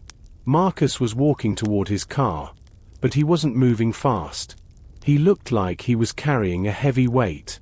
"Marcus!" Elena called out. He stopped and turned around. When he saw them, he didn't run. He just sighed. "Elena, I told you to stay away from this. It is too big for you." "We found the frame in the woods, Marcus," Elena said, stepping closer. "We know about the secret box. And we saw the man with the scar." Marcus's face went from pale to white. "The box. Then they have it. It's over." "Who has it, Marcus?" Sarah asked. "Who is the man with the scar?" Marcus shook his head. "I can't tell you. If I talk, the museum will be destroyed. My family name will be dirt. I was just trying to protect the legacy." "By letting someone steal the painting?" Sarah asked. "That is not protection. That is a crime." "I didn't have a choice." Marcus raised his voice, then quickly looked around. They knew about the diary. They threatened to tell the whole world the truth about the land. "I thought if I gave them the box, they would leave the painting behind. But they took everything." He got into his car and drove away before they could ask another question. Elena watched the car disappear. Marcus wasn't the mastermind. He was a victim of his own family's secrets. But he had given them a name for the thieves group. Elena and Sarah returned to the museum. The building was closed to the public because of the theft. Yellow police tape was stretched across the front doors. However, Elena knew a different way in. She led Sarah to the back of the building, near the delivery area where they had found the muddy footprint. Marcus said he was trying to protect the legacy. Elena whispered as they walked. But he also said, they took everything. He is hiding something in this building. Sarah. I can feel it. They entered through the side door. The museum was dark and silent. The air felt heavy. They did not turn on the main lights. Instead, they used their small flashlights. The beams of light jumped across the white walls and the empty pedestals. They went down the stairs to the basement. This was the storage area. It was full of large wooden crates and bubble wrap. The floor was made of cold, grey concrete. Julian said the man with the scar looked like a worker. Elena said, moving her light along the wall. And the tunnels from the salt mines come under this hill. There must be a connection. Sarah pointed her light at the floor. Look at the dust. There are marks here, like something heavy was moved recently. They followed the marks to the very back of the basement. A large, heavy shelf full of old cleaning supplies stood against the wall. Elena pushed on the shelf.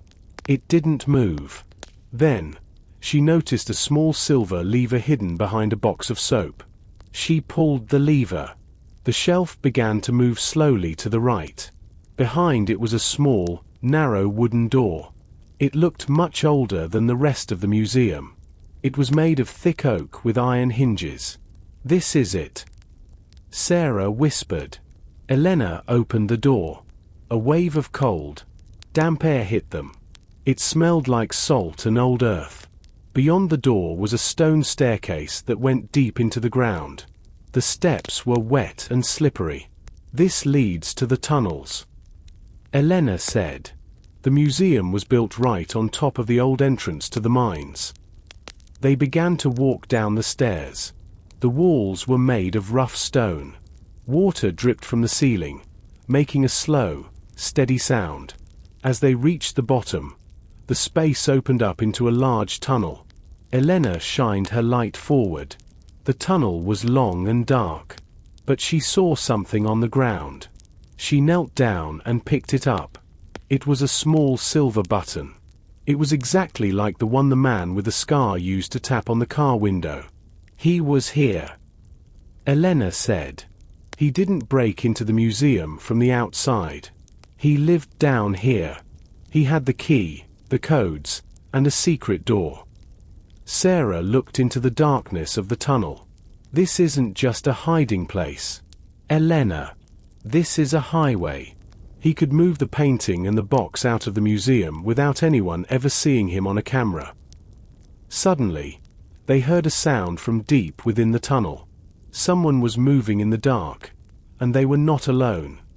Elena and Sarah moved quietly into the tunnel.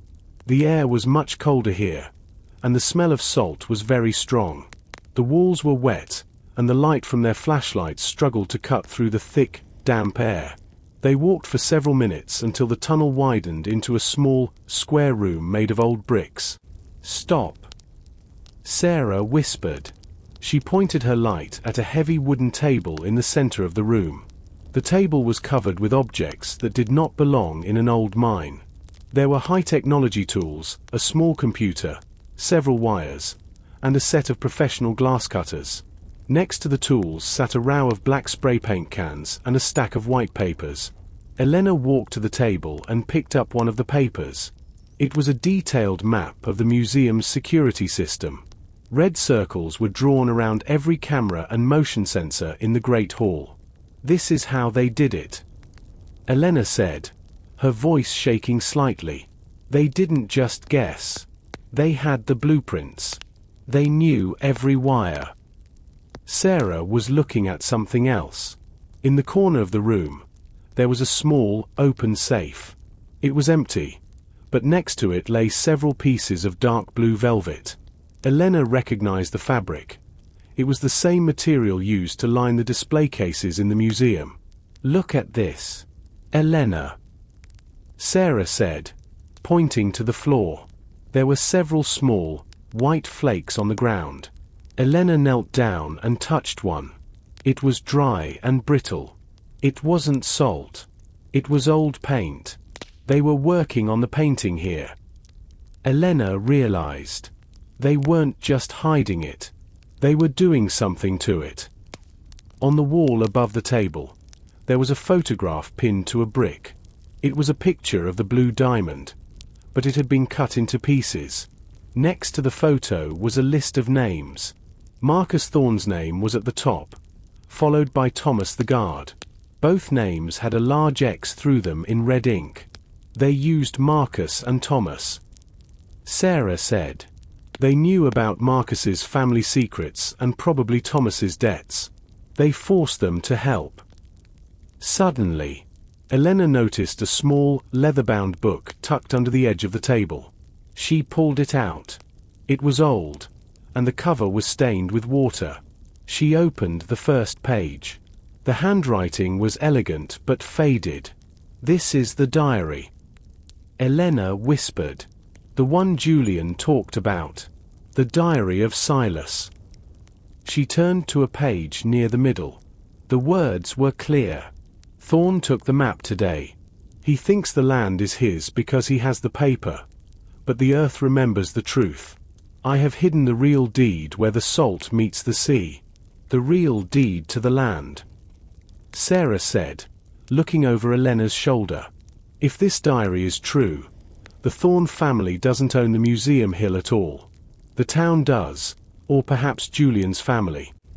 A loud, heavy thud echoed from the tunnel behind them. It sounded like a stone door closing. Elena and Sarah froze. The silence that followed was even more terrifying. They were no longer alone in the dark, and the exit was now blocked. Elena and Sarah stood perfectly still in the secret room. The heavy thud of the closing door still echoed in their ears. They turned their flashlights toward the tunnel they had just walked through. A large, sliding stone block now covered the entrance. They were trapped. "We need to find another way out," Sarah said, her voice low and calm despite the situation. "These old mines are like a maze, but they always have air vents or emergency exits." Elena was still holding Silas's diary. She tucked it safely into her jacket. "The man with the scar. He must have seen us. He wanted to lock us in here while he makes his escape." They began to search the small room more carefully. Elena's light passed over the table again. This time, she noticed a small, wooden board on the wall with several metal hooks. Each hook had a label. One label said front gate, another said basement, and a third said great hall. All the hooks were empty except for one at the very end. The label was written in fresh, black ink. "Master key." The hook was empty, but there was a small indent in the wood where a large key had once hung. "The master key," Elena whispered. "Marcus told us his silver box was empty. The thief didn't just steal the key from Marcus's bag at the cafe. He kept it here, in this room, as his most important tool." Sarah joined her at the wall. "If he has the master key, he can open every door in Silver Bay. Not just the museum, but the town hall, the bank, and even the old lighthouse." "Wait," Elena said, pointing her light at the floor beneath the hooks. She saw a small, glinting object. She picked it up. It was a metal tag with the number 105. "The key I found at the beach," Elena exclaimed. "It had this same number." "Sarah, the key I found wasn't just a random locker key. It was the master key for the museum's internal security lockers. The thief must have dropped it when he was running to the boat. But if you found the key at the beach, then the thief doesn't have it anymore." Sarah reasoned. "That's why he's still here. He's trapped in the tunnels or the museum just like us. Or he's looking for a way to get out without his master key." Suddenly, the computer on the table hummed to life. The screen glowed with a bright blue light, illuminating their surprised faces. A map of the museum appeared on the screen. Small red dots were moving through the hallways of the building above them. "Those are the motion sensors," Sarah said, leaning over the keyboard. "Someone is upstairs right now. And look at the basement door, the one we just came through. It shows as unlocked. But the stone door is closed. Elena said. There's a second exit. Sarah realized. She began to type quickly. There is a ventilation shaft behind the brick wall. It leads directly to the museum's main office. Elena looked at the brick wall. One of the bricks looked slightly different. It was cleaner than the others. She pushed it, and a small section of the wall swung open like a tiny window. Elena and Sarah crawled through the narrow ventilation shaft. The air was dry and smelled of dust. After several minutes, they pushed open a small metal grate and stepped out into the museum's main office. The room was dark, but they were safe for a moment. We need to go to your hotel, Sarah. Elena whispered. We have the diary and we know about the master key. We need to plan our next move away from this building. They reached the hotel on the edge of town. Sarah was staying in a small, modern room with a view of the sea. As soon as Sarah turned on the light, she stopped. On her white pillow sat a yellow envelope. It was not there when she left that morning. Sarah picked it up with shaking hands. Inside was a single piece of white paper with letters cut from a magazine. You have something that belongs to US. Give US the diary at the lighthouse at midnight. If you call the police, Elena will never see her shop again. Elena felt a wave of cold fear. They were in your room, Sarah. They followed us from the mines. Sarah looked at the letter, her eyes hard. They don't want the painting anymore. They want Silas's diary. The information in that book is worth more to the Thorne family and their enemies than any piece of art. We can't go to the lighthouse alone. Elena said. It's a trap. I know. Sarah replied. She walked to her briefcase and pulled out a small electronic device. But we have something they don't know about. I placed a GPS tracker inside the diary's cover when we were in the office. Elena looked at the old book in her hand. Sarah was right. The thief was desperate. The man with the scar and whoever he worked for, that they Marcus mentioned, were afraid of the truth. If we give them the diary, we lose the proof. Elena said. We aren't going to give it to them. Sarah said. We are going to lead them to the police. But first, I need to make a copy of every page. As Sarah began to photograph the diary with her phone, Elena looked out the window. The lighthouse was a dark finger pointing at the sky. The light turned slowly, white, then dark, then white again. She thought about her shop, the silver shell, and the quiet life she had built. The mystery was no longer a puzzle to solve. It was a battle for her home. Midnight is in 2 hours. Sarah said. Are you ready? Elena nodded. She felt a new strength. She was not just a bookshop owner anymore. She was the protector of Silver Bay's secrets. Elena sat on the edge of the hotel bed while Sarah finished photographing the final pages of Silas's diary. The room was quiet, except for the soft click of the phone camera. Elena's mind was racing. She kept thinking about the list of names they saw in the secret room in the tunnels. Sarah. Elena said, her voice barely a whisper. The list in the tunnel had Marcus and Thomas on it. But Julian mentioned a third person. He saw the man with the scar talking to someone near the docks. Sarah stopped her work and looked up. You're right. Marcus was being blackmailed because of his family secrets. Thomas was probably bribed. But who was the third person? Elena stood up and paced the small room. Julian said he saw a man from a construction company. But the construction was finished months ago. Most of those workers went back to the city. She thought about the silver button. The man with the scar had used it to tap on the car window. It was a museum staff button.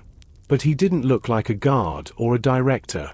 Let's look at the connection between Marcus and Julian again. Elena suggested. Julian is the grandson of the artist. Marcus is the grandson of the man who took the painting. They are two sides of the same story, but there is a middleman. Sarah opened her laptop and pulled up the museum's financial records. I did some research earlier. The museum didn't just have one director. Before Marcus took over, there was a project manager who handled all the construction and the security installation. She typed quickly, her eyes moving across the screen. His name is Robert Vance. He owns a private security firm in the city. And look at this. Elena.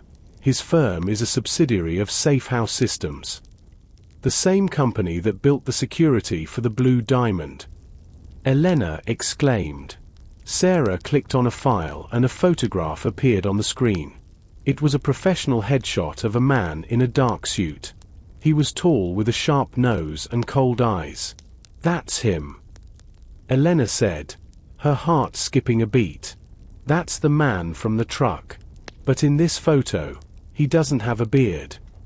Wait, Sarah said, zooming in on the man's left hand, which was resting on a desk in the photo. A thin, white line was visible across the knuckles. There it is. The scar. So the thief isn't a random criminal. Elena realized. He is the man who built the security system. He knew the codes because he wrote them. He knew about the tunnels because he studied the maps to build the basement. And he knew about the diary because he was the one who blackmailed Marcus. Marcus didn't just lose the key. Sarah added. Vance probably took it months ago to make a copy. He has been planning this since the museum was just a hole in the ground. The connection was clear now. Robert Vance was using his position to steal the painting and the land deed. He wanted to destroy the Thorne family and take the wealth for himself. He's not just a thief, Elena, Sarah said, closing her laptop. He's a professional, and he's waiting for us at the lighthouse. Elena and Sarah stood before the tall, white lighthouse. The midnight wind was cold, smelling of salt and wet stone. The beam of the light rotated above them, cutting a path through the thick fog like a searchlight. Do you have the diary? A voice called out from the darkness. Robert Vance stepped out from the shadows of the lighthouse base. He was no longer hiding his face. The scar on his hand looked like a white jagged line in the strobe of the lighthouse. Behind him stood two men in dark coats, their faces hidden. We have it, Sarah said, holding up the leather-bound book. But we know everything. Vance, we know you built the security just to break it. We know you're using the Thorne family's secrets to steal more than just a painting. Vance laughed, a cold, sharp sound. Knowledge is a dangerous thing in a small town. Sarah, that diary contains the original deed to this entire coastline. With that and the Blue Diamond in my possession, I don't just own art. I own the future of Silver Bay. You'll never get away with it, Elena said, her voice steady. The police are on their way. In this fog, Vance sneered. They won't be here for 20 minutes. By then, my boat will be halfway to the city. Now, give me the book. He stepped forward, reaching for the diary. But Sarah didn't hand it over. Instead, she threw the book high into the air, toward the edge of the rocky cliff. Vance lunged for it, his eyes fixed on the leather cover. As he did, Elena pulled the heavy master key from her pocket. She didn't use it for a lock. Instead, she reached for the emergency override lever on the lighthouse's exterior power box, a trick old Peter had once mentioned. The lighthouse lights stopped rotating and focused its full, blinding beam directly on Vance and his men. They shielded their eyes, blinded by the intense glare. At that moment, the sound of sirens cut through the fog. Chief Miller and several police cars roared up the path, their blue and red lights clashing with the white beam of the lighthouse. Vance tried to run toward the docks, but Julian, the artist, stepped out from behind a stone wall, blocking his path with a heavy wooden boat oar. For my grandfather, Julian said firmly. The police swarmed the area.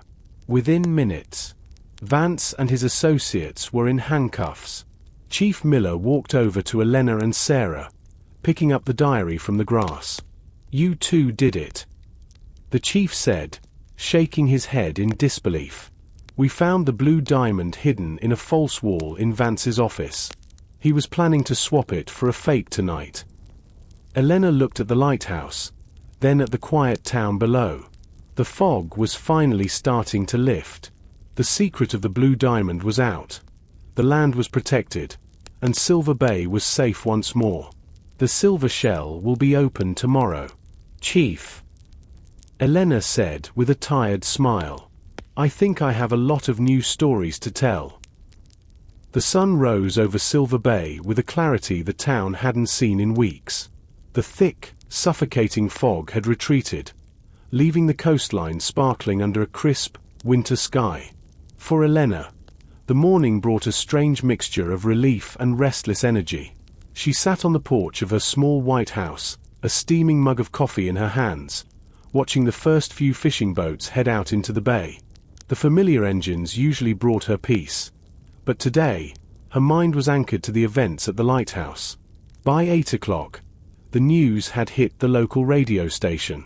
The capture of Robert Vance was the only topic of conversation at the grocery store and the post office. People spoke in hushed, excited tones about the wolf in their midst, the man who had built their security only to dismantle their peace. But for Elena, the victory felt incomplete. In her pocket, she felt the weight of the digital copies Sarah had made of Silas's diary. The original was now in police evidence, but the words were burned into Elena's memory. Sarah arrived at the house just as Elena was finishing her second cup of coffee. The investigator looked remarkably refreshed for someone who had spent the night in a police station. She sat down on the porch swing, the wood creaking softly under her. "Vance isn't talking," Sarah said without preamble. "He's got a high-priced lawyer coming in from the city. But the evidence we found in the tunnels is undeniable. The blueprints, the specialized tools, the encrypted laptop. It's a slam dunk for the prosecution." "What about Marcus?" Elena asked, looking toward the hill where the museum sat like a silent fortress. Sarah sighed.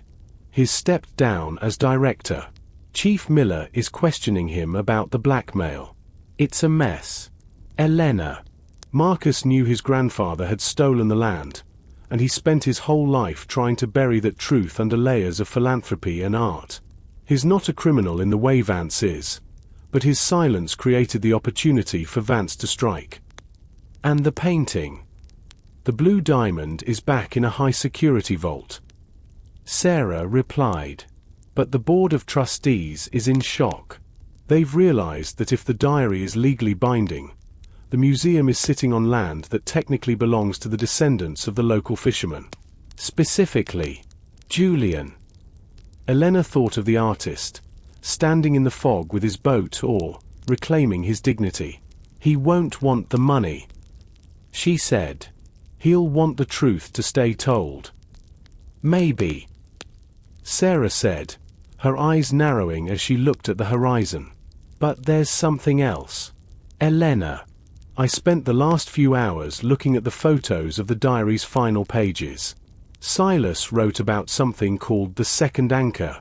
He mentioned it was the true reason the Thorne family wanted that specific plot of land. It wasn't just about a view of the sea." Elena felt a familiar prickle of curiosity. The mystery of the stolen painting had been solved, but the history of Silver Bay was proving to be a much deeper well. Silas hadn't just been a painter. He had been a man with a secret that terrified the wealthiest family in the county. "The second anchor," Elena whispered. "It sounds like a location, or a ship, or a treasure." Sarah added, "Vance might be behind bars, but he was working for a subsidiary. He had investors. If there's something else buried under that museum, they aren't going to walk away just because one man got caught." Elena stood up, her exhaustion forgotten. The silver shell stays closed for one more day. We need to go back to the library. The library was unusually busy when Elena and Sarah arrived. It seemed half the town had decided that old records held the answers to the morning's gossip. Miss Gable was flustered, moving between stacks of newspapers and the microfiche machines. She looked up and gave Elena a knowing, tired smile. "I assume you're here for the same thing as everyone else?" Miss Gable asked, leaning over her desk. "The Thorn history." "Actually," Elena whispered, leaning in, "we're looking for something much more specific. Have you ever heard the phrase the second anchor in any of the old maritime records?" Miss Gable's brow furrowed. She tapped a pencil against her chin, thinking deeply. "It sounds familiar, but not in a historical sense. It sounds like a myth. Some of the older sailors used to talk about a hidden reef or a submerged landmark that wasn't on the official charts. They called it the second anchor because it was where ships would wait during the great gales before the lighthouse was built." Sarah took out her notebook. "Is there a map that shows these unofficial landmarks?" Miss Gable led them to the restricted archives in the basement, the very place where they had found Silas's diary. She pulled out a drawer containing rolled-up vellum maps from the late 1800s. These were hand-drawn by local captains, filled with notes about tides, currents, and ghost rocks that appeared only at low tide. "Look here," Elena said, pointing to a spot just north of the museum hill. On the map, there was a tiny, hand-drawn symbol of an anchor. It wasn't the standard nautical symbol. It was doubled, with two hooks pointing in opposite directions. Below it, in faded red ink, were the coordinates and a single word in Latin. "Custodia. Custodia." Sarah translated, "Guard," or the guarded place. If the Thorn family knew that something was buried there, something ancient, it explains why they were so desperate to own that specific stretch of coastline. Silas mentioned it in the diary. Elena reminded her. He said the land belonged to the fishermen, but the second anchor was the reason the Thorns wanted the deed. It wasn't just the museum. It was what lay beneath the museum's foundation. As they studied the map, the basement door creaked open. It wasn't Miss Gable. It was Thomas, the security guard. He looked pale and disheveled, no longer in his crisp blue uniform. His shoulders were slumped, and his eyes were filled with a mix of shame and desperation. "I heard you were here," Thomas said, his voice cracking. "I couldn't go home. Not after what happened." "Thomas," Elena said gently, "we know you were forced into this. Vance had something on you, didn't he?" Thomas nodded, leaning against a bookshelf. "He found out about my brother's medical bills. He offered to pay them if I just looked the other way. But I didn't know he was going to destroy the painting. And I didn't know about the second anchor until last night." "What did you hear, Thomas?" Sarah asked, her investigator instincts kicking in. "Vance was on the phone in the basement before you arrived." Thomas whispered. He wasn't talking to his lawyers. He was talking to someone he called the collector. He said the blue diamond was just the key. He said the real prize was still waiting in the salt, and that the second anchor would be raised before the month was out. Elena felt a chill. Robert Vance might be in jail, but the collector was still out there. The theft of the painting had been a diversion, a way to get the master key and the diary to find something much larger. "Where is it, Thomas?" Sarah pressed. "Where is the second anchor?" "The salt mines," Thomas said. "But not the parts you saw. There's a lower level that's been flooded for a century. Vance brought in diving equipment last week. He hid it in the old ventilation shafts." The air in the library basement felt suddenly thin. Thomas's confession had shifted the stakes once again. The blue diamond was a masterpiece, yes, but it was now clear it had served as a smokescreen for a much older, deeper secret. If Vance had been smuggling diving gear into the salt mines, he wasn't looking for a painting. He was looking for something lost to the sea. "The lower levels are death traps," Elena said, her voice filled with concern. "My grandfather told me stories about the floods in the 1920s. The wood supports are rotten, and the salt has eaten away at the iron. No one has been down there in 80 years. Vance didn't care about safety, Thomas replied, his hands trembling. He had these high-tech underwater drones, small ones with cameras. He spent hours in the basement of the museum, staring at a monitor. I saw the screen once. It wasn't just rocks and water. It looked like timber. Large, black beams of oak. Sarah's eyes sharpened. A shipwreck. The second anchor isn't a landmark. It's a vessel. If a ship went down in the caverns during a storm or a coastal collapse, the salt would have preserved it perfectly. But how could a ship get inside a mine? Elena asked, puzzled. The coastline has changed, Sarah explained, her mind working through the geography. 100 years ago, the cliffs were further out. If there was a sea cave that connected to the mine shafts, a ship could have been washed in during a massive storm surge and then trapped when the entrance collapsed. It's rare, but it happens. Elena looked at the old vellum map again. The double anchor symbol was positioned exactly where the deepest part of the mine would be. If it's an old merchant ship from the colonial era, the cargo could be worth more than the museum itself. Gold, silver, historical artifacts. That's what the collector wants. We can't wait for the police to process Vance's laptop, Sarah said decisively. If there's an underwater team waiting for a signal, they might move now that Vance has been caught, trying to grab what they can before the site is locked down. They left Thomas in the care of Miss Gable, who promised to call Chief Miller. Elena and Sarah drove back toward the northern cliffs, the car bouncing over the uneven dirt path. The sun was beginning to dip, casting long, skeletal shadows across the entrance to the salt mines. The silence of the woods felt heavier than before, a warning from the earth itself. When they reached the rusted iron gate of the mine entrance, Elena noticed something that made her blood run cold. The heavy chain she had seen earlier was gone. In its place was a high-tech electronic lock, its small blue light pulsing rhythmically in the twilight. "They're already here," Sarah whispered. They didn't go through the main gate. Elena led the way to a smaller, hidden air shaft she used to play near as a child. They crawled through the narrow opening, the smell of damp salt and old machinery filling their lungs. As they descended a series of rusted ladders, the temperature dropped sharply. Below them, a faint, rhythmic humming sound echoed through the tunnels. It wasn't the sound of the earth. It was the sound of air compressors and underwater lights. They reached a ledge overlooking a massive, dark cavern filled with black, still water.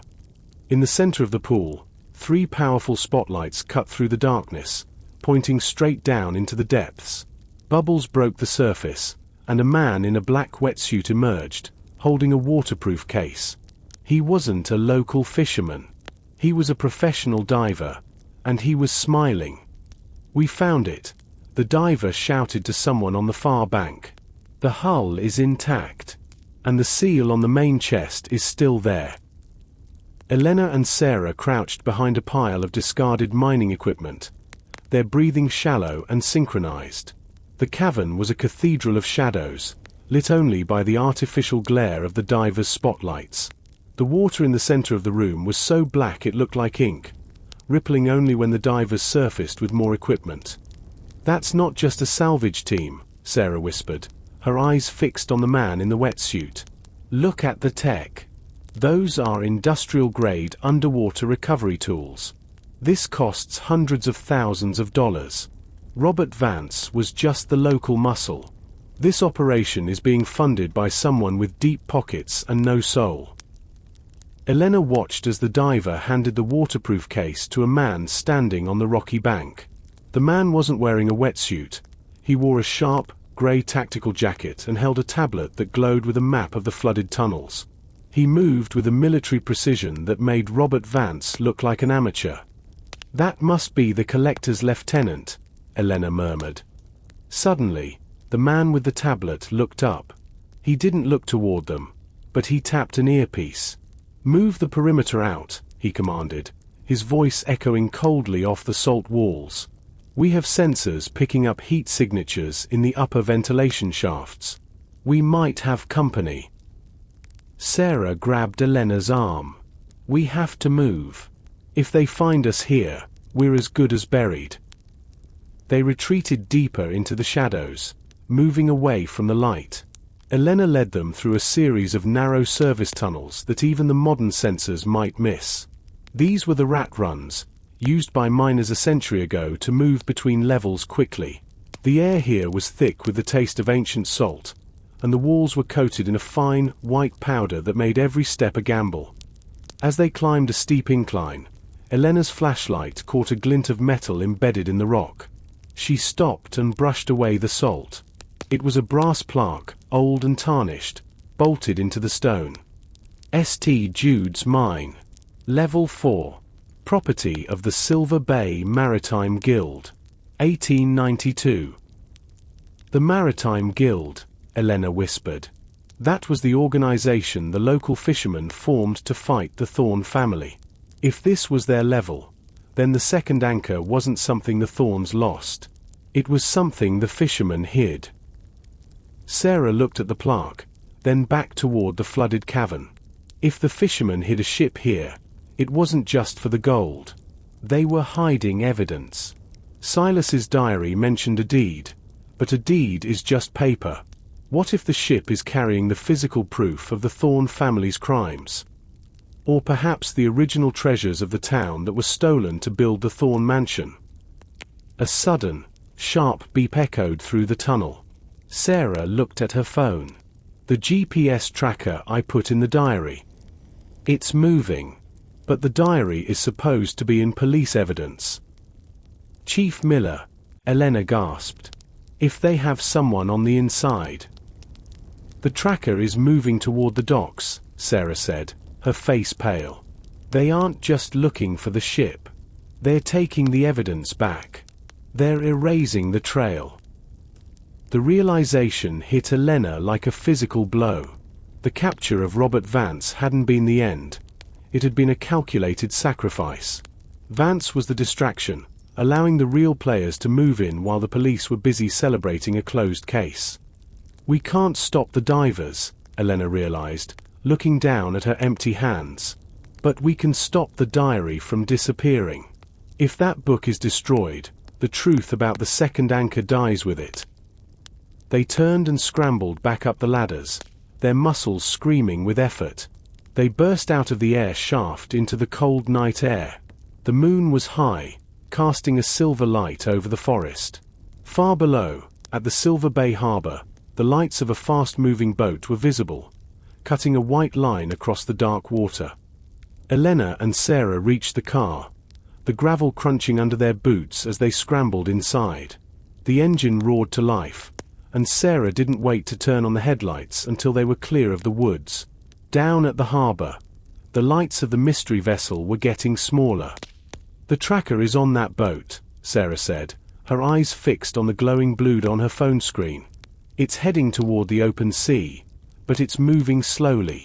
They must be waiting for something, or someone." "They're waiting for the divers," Elena realized. "The boat is the extraction point.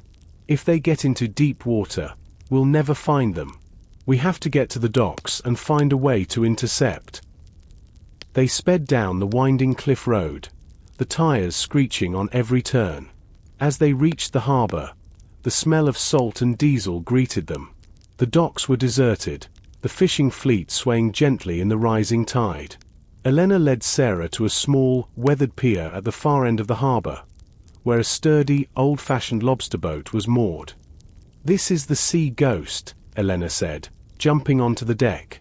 "It belongs to old Peter's nephew, but he leaves the keys in the bait box. It's not fast, but it's heavy and handles the swells better than those city speedboats." Sarah jumped aboard, and within seconds, The diesel engine coughed and began to thrum. Elena took the wheel, her hands steady as she navigated the narrow channel. The fog had begun to return in thin, ghostly patches, making the harbor lights look like distant stars. "They're moving faster now," Sarah called out from the small cabin, her eyes on the tracker. "They're passing the lighthouse." "Elena, if they hit the 12-mile limit, we're in international waters. They'll have a larger ship waiting there." Elena pushed the throttle forward. The sea ghost surged, the bow cutting through the choppy waves. In the distance, the silhouette of a sleek, black motor yacht appeared. It had no name on the hull and no lights on deck, save for a small red glow from the bridge. "They see us," Elena shouted over the wind. Suddenly, a bright searchlight erupted from the yacht, blinding Elena. She squinted, keeping the wheel straight. A voice boomed over a loudspeaker, distorted by the wind. "Commercial vessel, stand down. You are interfering with a private security operation. Turn back to the harbor immediately." "Private security?" Sarah scoffed, stepping onto the deck. "They're using the same cover Vance did." Elena didn't slow down. Instead, she steered the Sea Ghost into the yacht's wake, using the larger boat's displacement to gain speed. "Sarah, there's a flare gun in the locker under your feet. If we can get close enough, we can signal the Coast Guard. They're patrolling the North Ridge tonight." "Wait," Sarah said, pointing her own flashlight toward the yacht's stern. "Look at the water. They're trailing something." Through the spray, Elena saw a long, thick cable disappearing into the depths behind the yacht.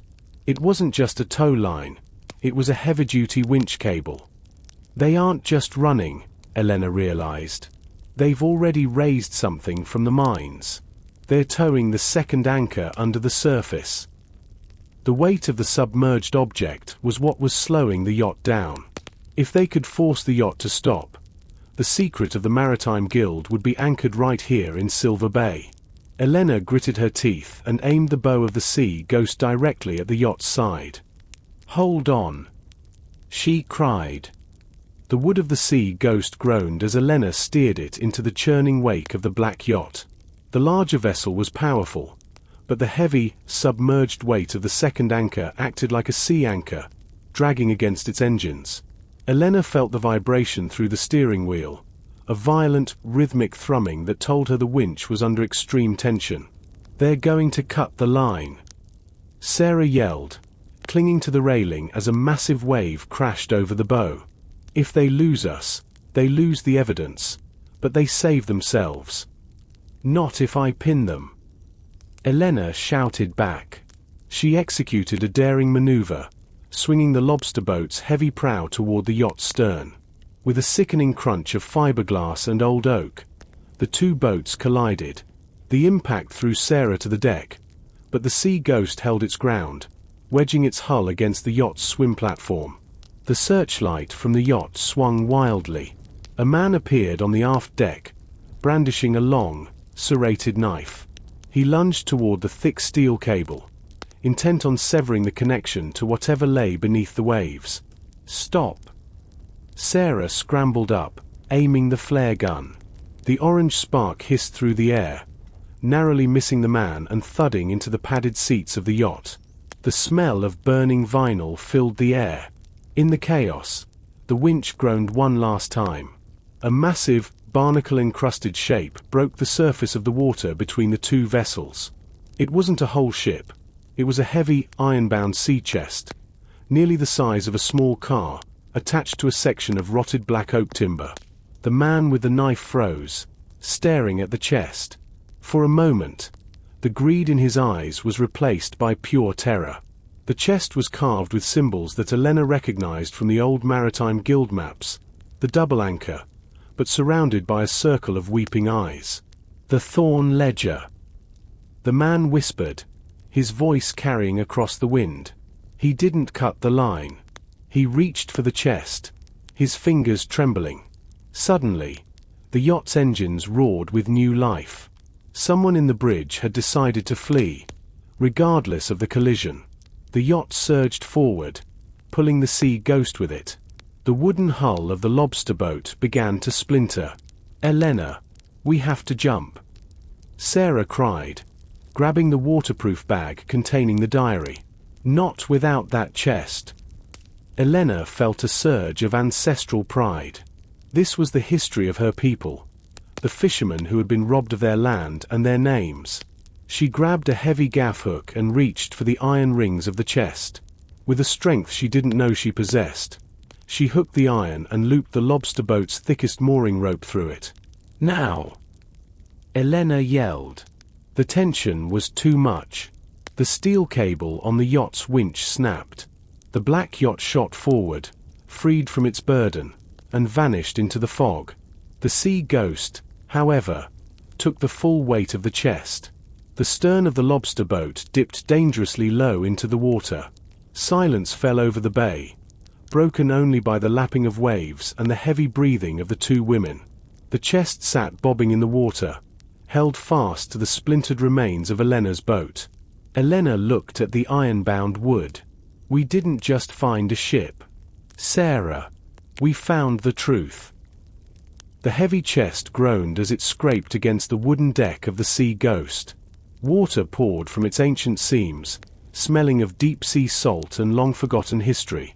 Elena and Sarah stood over it, their clothes soaked and their hearts still racing from the encounter with the yacht. The fog around them felt thinner, as if the mystery itself had finally been hauled into the light. "It's heavier than it looks," Elena panted, wiping salt from her eyes. She looked at the iron straps, which were miraculously preserved by the mineral-rich waters of the salt mines. The wood was black as coal, heart of oak, hardened by a century of submersion. Sarah knelt beside the chest, her flashlight beam reflecting off a heavy, rusted padlock.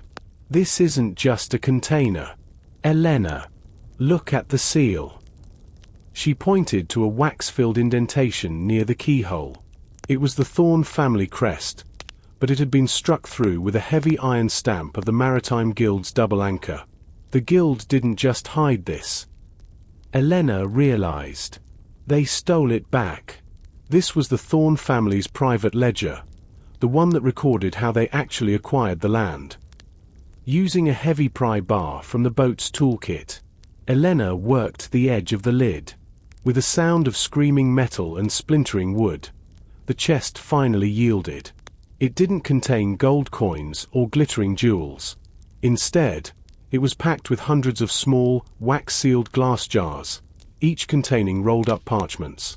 "It's a library," Sarah whispered, picking up one of the jars. The salt water couldn't get to the paper because of the wax and the glass. "These are the original contracts, the real deeds, and the personal letters of the town's founders." Elena opened a jar and carefully pulled out a brittle piece of vellum. Her hands shook as she read the flowing script. It was a letter from the first Marcus Thorne to the town council, dated 1852. In it, he admitted that the land for the harbour was never sold to him. It was leased for 99 years, a lease that had expired decades ago. "The Thornes don't own the harbour," Elena said, her voice barely a whisper. "They don't own the museum hill. Every building they've sold, every cent they've made from the land. It was based on a lease that ended before I was even born." Sarah looked at the thousands of jars. This is why Vance was hired. The collector didn't want the blue diamond for its beauty. They wanted the Thorne family to remain in power so they could continue to use Silver Bay as a private, unregulated port for their smuggling operations. If the Thorne family fell, the town would regain control of the harbour, and the collector would lose their gateway. Suddenly, a low, rhythmic thumping sound began to vibrate through the deck of the Sea Ghost. It wasn't the engine. It was a helicopter. A searchlight swept across the water, catching the lobster boat in its blinding white glare. "Is that the police?" Elena asked, shielding her eyes. "No," Sarah said, her face pale as she looked at the markings on the side of the descending aircraft. "That's a private security tail. Vance's people are coming back to finish the job." Elena looked at the chest, then at the dark, cold water. They can have the boat, Sarah, but they aren't getting the truth. The roar of the helicopter blades was deafening, a rhythmic thumping that seemed to vibrate inside Elena's very chest. The blinding white searchlight pinned them to the deck of the sea, ghost-like insects in a display case. The spray from the sea, kicked up by the downdraft, stung Elena's skin with freezing needles. "They're coming down!" Sarah screamed over the noise, pointing upward. Shadowy figures were already sliding down fast ropes from the belly of the aircraft. These weren't just security guards. They were tactical recovery specialists, moving with a terrifying, mechanical precision.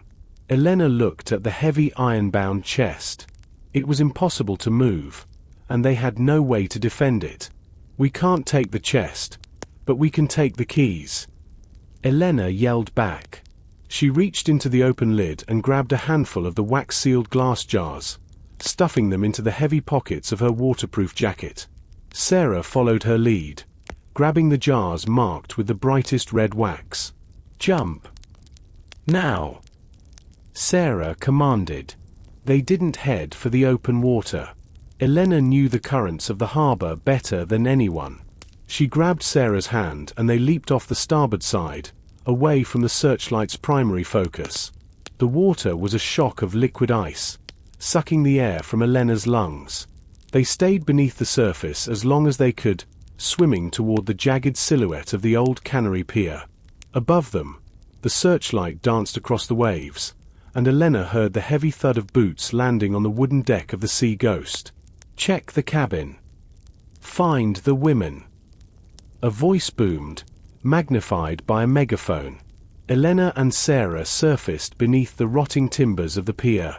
The air here was thick with the smell of old fish and creosote. They clung to a moss-covered piling, shivering violently. From their hiding spot, they watched as the tactical team swarmed the lobster boat. "They've got the chest," Sarah whispered, her teeth chattering. "Let them have it." Elena replied, her voice low and fierce. She felt the hard, cylindrical shapes of the glass jars in her pockets. "The chest is full of hundreds of jars. They'll think they have everything. They won't realize the most important ones, the ones with the Thorne family's personal seals, are currently under a pier." The helicopter began to rise, the chest now secured in a cargo net beneath it. The sound faded as the aircraft turned north, disappearing into the lingering fog banks toward the city. The harbor returned to a haunting silence, broken only by the lapping of the tide against the wood. "We have to get to the shop," Elena said, pulling herself up a rusted ladder. "It's the only place I have a workspace to open these properly. But we have to stay off the main roads. If Vance's people are still in town, they'll be looking for us." They moved through the shadows of the back alleys, two ghosts in soaked clothes. Elena felt a strange sense of clarity. The Thorne family had spent a century building a kingdom on stolen sand, and she was carrying the glass jars that would wash it all away. But she knew that the collector wouldn't stop at the chest. Once they realized the primary deeds were missing, they would come for the silver shell. The bell above the door of the silver shell gave a tiny, familiar sign as Elena and Sarah slipped inside. Elena locked the door and pulled the heavy velvet curtains shut, plunging the shop into a comforting darkness. The smell of old paper and beeswax usually made her feel safe, but tonight, the shadows between the bookshelves felt long and watchful. "Don't turn on the overhead lights," Sarah cautioned. "Use the desk lamp in the back. We need to stay invisible from the street." They retreated to Elena's small office behind the counter. Elena lit a small heater to ward off the chill from their wet clothes, and they laid the 6 glass jars they had rescued onto a piece of soft felt. The wax seals were intricate, red, gold, and deep blue, depicting the Thorne family crest, a hawk gripping a silver coin. "This one first," Sarah suggested, pointing to the jar with the gold seal. Gold usually denotes a final decree or a royal grant. Elena used a small, heated knife to carefully melt the wax. She unscrewed the lid and used a pair of archival tweezers to pull out the parchment. It wasn't a deed.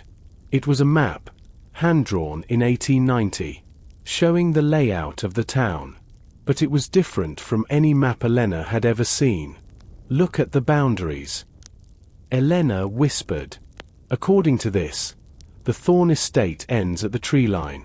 The entire cliffside, including the museum site and the luxury villas, is marked as public commons, perpetual trust of the Maritime Guild. That means every penny the Thorn family has collected in rent or property sales for the last century belongs to the town's treasury. Sarah said, her eyes wide. "It's billions of dollars, Elena. They didn't just steal land, they stole the town's entire economic future." Elena opened the second jar. This one contained a series of letters between Marcus Thorn's grandfather and a man named V. "The guild knows too much, V. If the chest remains in the harbor, our claim will be challenged before the new year. Ensure the divers are quiet. The salt mines will be their grave, and the chest's sanctuary." The divers. Elena gasped. They weren't just hiding the chest. They were hiding the people who knew about it. The second anchor wasn't just a ship. It was a mass grave. The realization hit her like a physical blow. The Thorn legacy wasn't just built on theft. It was built on a forgotten crime. Suddenly, a soft scratching sound came from the front of the shop. It wasn't the wind. Someone was testing the lock on the front door. Elena and Sarah froze, their breath catching in their throats. "They're here," Sarah mouthed. Elena looked around her shop. These walls held the history she loved, but now they were a cage. She reached under the counter and pulled out a heavy brass bookend, the only weapon she had. "The back door," Elena whispered. "We go through the alley and up to the bell tower. It's the highest point in town. If we can get a signal from there, we can alert the Coast Guard's main relay station." The back door of the Silver Shell opened just as a heavy blow echoed from the front of the shop. The intruders were no longer trying to be quiet. They were breaking in. Elena didn't look back. She led Sarah through the narrow, winding alleyway that smelled of salt air and blooming jasmine. At the end of the alley stood the old town hall, a stone building with a tall, white-painted wooden bell tower. It was a relic of the 18th century, rarely used now except for the annual summer festival. Elena had the key. As a member of the Historical Society, she was one of the few who still cared for the old gears.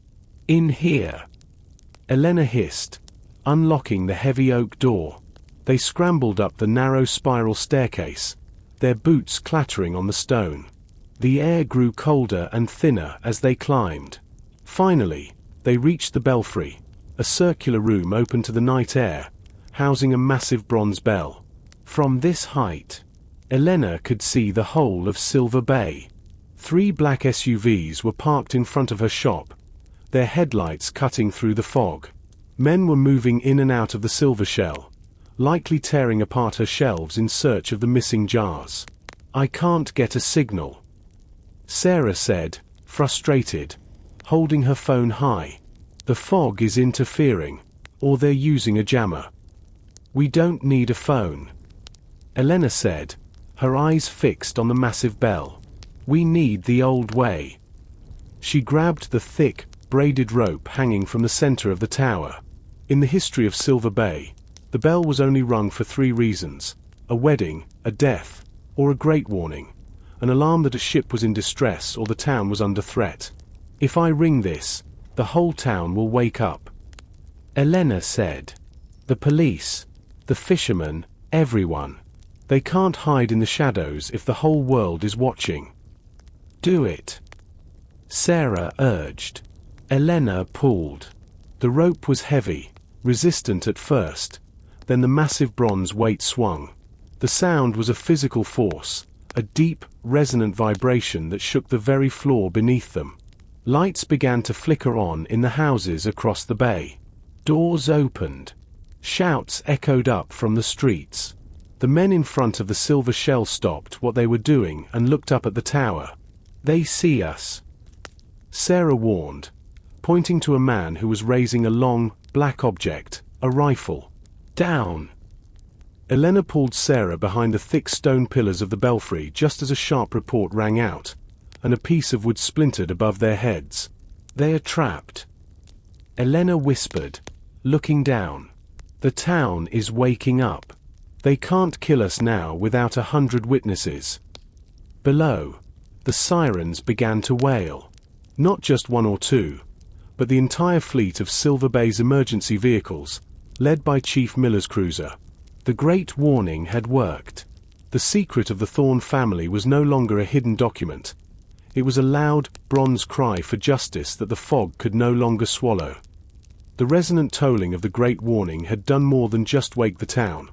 It had summoned a collective spirit that Silver Bay hadn't seen in generations. As Elena and Sarah watched from the height of the bell tower, the black SUVs in front of the silver shell were suddenly surrounded. It wasn't just the blue and red lights of Chief Miller's cruisers.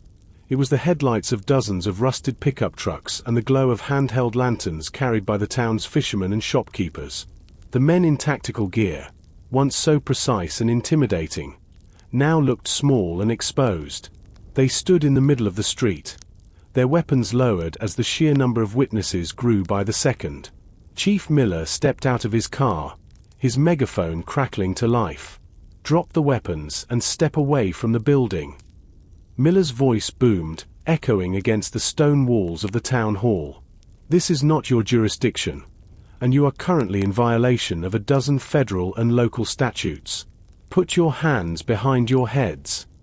The leader of the recovery team, the man with the tactical jacket Elena had seen at the mines, looked toward the bell tower one last time. He seemed to be weighing his options: fight his way out or surrender to the growing crowd. He chose the latter, dropping his rifle onto the damp pavement. His team followed suit, their movements sluggish and defeated. Elena and Sarah descended the spiral staircase, their legs feeling like jelly from the adrenaline. When they emerged into the cool night air, they were greeted by a cheer that rose from the gathered crowd. Old Peter was there, leaning on his cane, and even Julian had walked down from his studio, looking at Elena with a nod of profound respect. "Are you two all right?" Chief Miller asked, hurrying over as his deputies began the process of handcuffing the intruders. "We're wet and tired, Chief, but we have them," Elena said, her voice shaking slightly. She reached into her pockets and pulled out the glass jars. "The tactical team has the heavy chest, but we saved the core evidence. These are the personal records of the Thorne family." Miller looked at the jars with the intricate wax seals. "Vance's people tried to tell us they were here on a legal salvage mission authorized by a state agency. I didn't believe them for a second, but I didn't have the grounds to stop them until you rang that bell. They were never interested in salvage, Chief," Sarah added, stepping forward. "They were cleaning up a crime scene that's been active for over 100 years. These jars contain proof that the Thorne family has been illegally occupying public land since the 19th century." As the police began to clear the area, Elena looked at her shop. The front window was shattered, and several bookshelves had been knocked over. It would take weeks to repair, but as she looked at the faces of her neighbors, she realized that the silver shell had served its ultimate purpose. It hadn't just protected books, it had protected the truth until the town was ready to hear it. The following morning, the town hall was converted into a makeshift legal headquarters. Because of the sensitivity of the documents, Chief Miller had called in a state archivist and a federal prosecutor. Elena and Sarah sat in a small side room, watching through a glass partition as the experts handled the 6 glass jars with white-gloved hands. The Thorne Ledger, as it was now being called, was proving to be a bombshell. The archives didn't just contain deeds, they contained a meticulously kept shadow ledger. For every public record the Thorne family had created, there was a corresponding private entry in these jars that explained the bribes, the threats, and the legal forgeries used to maintain their grip on Silver Bay. "Look at this entry from 1924. the archivist said, pointing to a document projected onto a large screen. The entry showed a massive donation to the then governor, timed exactly 1 week before the state granted the Thorne family the rights to the northern cliffs, the very cliffs that the Maritime Guild had already claimed for the town. "It's systematic," Sarah observed, taking notes. "They didn't just steal the land once. They spent the last century buying the silence of anyone who got too close to the truth. And when the Maritime Guild tried to take the chest to a judge in the city, the Thorns had the ship intercepted and sunk in the salt mines." Elena looked at a series of letters found in the third jar. They were written by Silas's grandfather. They described the second anchor not just as a ship, but as a symbol of the town's true foundation.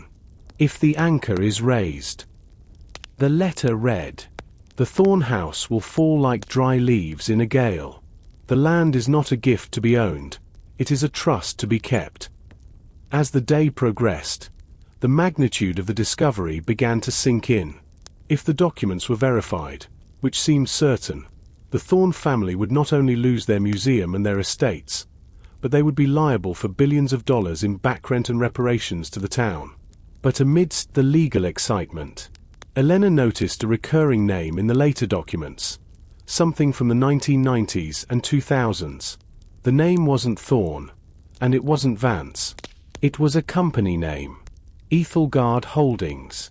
"Sarah, look at this," Elena said, pointing to a wire transfer record found in the smallest jar.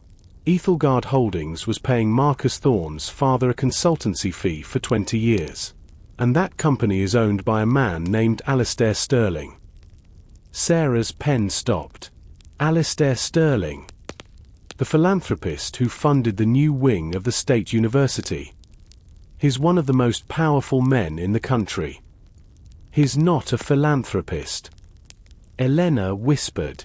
He's the collector. Vance wasn't just working for a security firm. He was working for a man who wants to own the very history of this coastline. The mystery had shifted from a local family's greed to a global power play. The Thorne family were just the local caretakers for a much larger, darker interest. The name Alistair Sterling changed everything. If the collector was indeed a man of sterling stature, the local police wouldn't be able to hold him.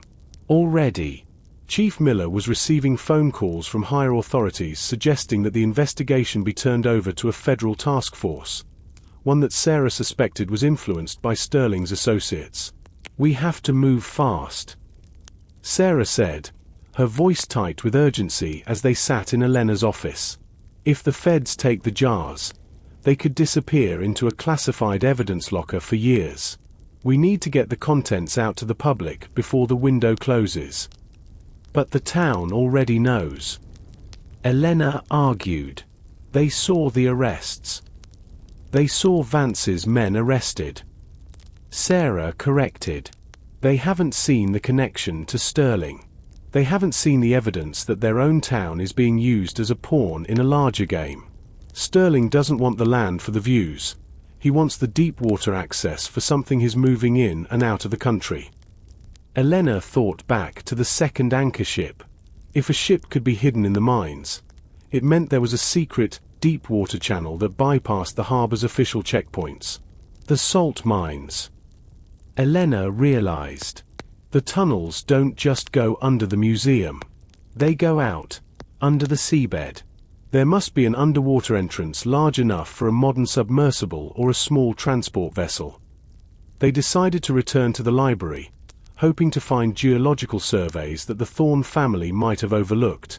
As they walked through the town square, they noticed a change in the atmosphere. The excitement of the previous night had been replaced by a tense, watchful silence. Several black sedans, different from the SUVs, were parked near the museum. In the library, Miss Gable was waiting for them. She looked terrified. "2 men were here earlier," she whispered. "They had badges, but they didn't look like any officers I've ever seen. They asked for the original maps of the mine shafts. I told them they were in the town hall, but they searched the archives anyway." "Did they find anything?" Elena asked. No.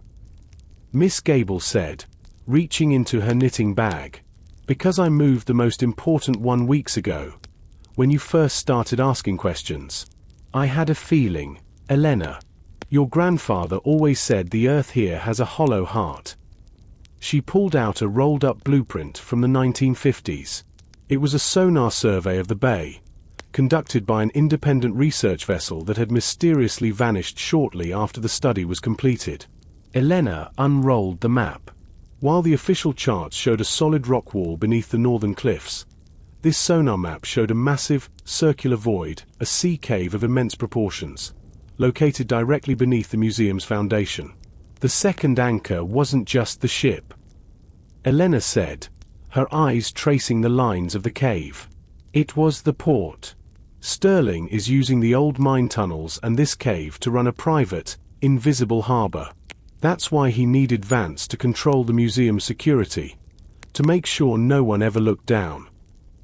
The realization that Silver Bay was being used as a secret port for Alistair Sterling sent a shockwave through Elena. It wasn't just about land deeds anymore. It was about national security and the integrity of their home. But she also realized that they had a weapon Sterling didn't count on, the descendants of the Maritime Guild. If the guild hid that chest, they must have had a way to monitor the cave. Elena mused. They were fishermen. They knew every inch of the water. They wouldn't just leave a secret like that unguarded. She contacted Julian. The artist had been quiet since the arrests, retreating to his studio. But Elena knew he held the oral history of the guild. When they arrived at his studio, Julian was standing by the window, looking out at the spot where the sea ghost had been attacked. The cave is called the Eye of the Deep, Julian said without turning around. My grandfather told me that during the Prohibition era, the Thorne family used it to move liquor. But the guild used it too. They installed a series of whisper pipes, old copper tubes that ran from the cave up into the foundations of the houses on the cliffside. Can you still hear through them? Sarah asked. Julian nodded toward a heavy iron grate in the floor of his studio, hidden under a pile of canvases. He moved the paintings and lifted the grate. Below was a narrow, vertical shaft with a weathered copper pipe running down into the darkness. Listen. Julian invited. Elena knelt and pressed her ear to the pipe. At first, there was only the sound of the wind. Then, a distinct, mechanical hum reached her. It was the sound of heavy machinery, cranes or winches. And then, voices. The shipment is late. Sterling wants the crates moved to the lower vault before the federal inspectors arrive. If the blue diamond swap didn't work, we use the secondary protocol. They're still down there. Elena whispered, looking up at Sarah. They're moving something out of the cave right now. That's why the black sedans are at the museum.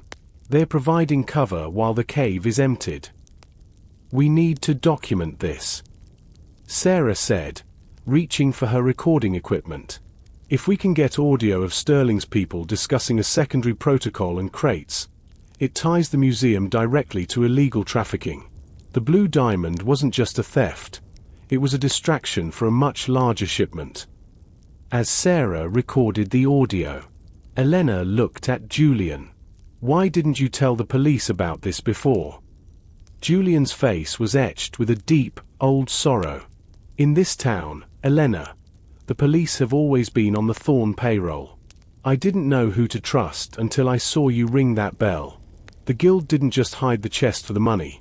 They hid it because they knew that one day, the town would need to find its own voice. We're finding it now, Elena said. The audio recording was clear. They had proof of an ongoing criminal operation beneath the town's most prestigious building. But they needed a way to get into the cave to see what was in those crates. And there was only one person who knew the way through the Eye of the Deep from the water. The Eye of the Deep was only accessible by water during the lowest tide of the month, which happened to be that very night. Elena, Sarah, and Julian gathered at the docks. But this time, they didn't take a boat. Julian led them to a small, unassuming fishing shack that had been in his family for 80 years. Inside, hidden beneath the floorboards, was a small, hand-cranked lift, a diver's cage, designed for the narrow shafts that led directly into the sea caves. This is how the guild monitored the thorns, Julian explained as they stepped into the iron cage. It's slow, and it's loud, so we'll have to be careful once we get close to the water level. As they descended, the air became thick with the scent of salt and ancient stone. The walls of the shaft were encrusted with glowing moss, providing a dim, green light. After what felt like an eternity, the cage stopped. They were on a narrow ledge overlooking a massive, moonlit cavern. It was a breathtaking sight. The cave was large enough to hold a small fleet. In the center, a sleek, black transport vessel was docked at a modern, floating pier. Men in grey uniforms were loading heavy, metallic crates onto the boat. "Those aren't art crates," Sarah whispered, looking through her binoculars. "Those are industrial containers. Look at the warning symbols. They're for rare earth minerals. Sterling isn't just a collector." Elena realized. He's a smuggler of high-tech materials. He's using the museum as a front to move minerals used in advanced weaponry and electronics, bypassing international trade sanctions. In the corner of the cavern, Elena saw something that made her breath catch. There sat the iron-bound chest they had lost at sea. It had been opened, and its contents, the hundreds of glass jars, were being dumped into a large industrial shredder. "They're destroying the history," Elena said, her voice trembling with anger. "They're erasing the guild's evidence." "Not all of it," Julian whispered, pointing to the far end of the pier. There, sitting on a pedestal as if it were a god, was the original blue diamond painting. But it wasn't the painting they had seen in the museum. This one was different. In the moonlight, the ocean in the painting seemed to glow. Elena realized the final secret. Silas hadn't just painted a storm. He had used a rare, phosphorescent mineral found only in this cave to create the blue diamond. The painting wasn't just art. It was a map. The patterns in the glowing waves matched the currents and the underwater tunnels of the Eye of the Deep. Silas had hidden the secret of the port in the painting itself. Whoever owned the blue diamond held the key to the invisible harbor. "We have to stop that shredder," Elena said, stepping out of the cage. "And we have to take back the map." The industrial shredder let out a low, mechanical growl as it began to chew through the first batch of glass and parchment. Every crack of a jar was like a knife to Elena's heart. These weren't just papers. They were the voices of generations of Silver Bay families, being silenced once and for all by a machine. "We need a distraction," Sarah whispered, her eyes scanning the cavern floor. "The guards are focused on the loading dock, but the power supply for the shredder and the dock lights is housed in that metal box near the lift." Julian nodded, his face set in a grim mask of determination. "I know that box. It's a legacy system from the old mine.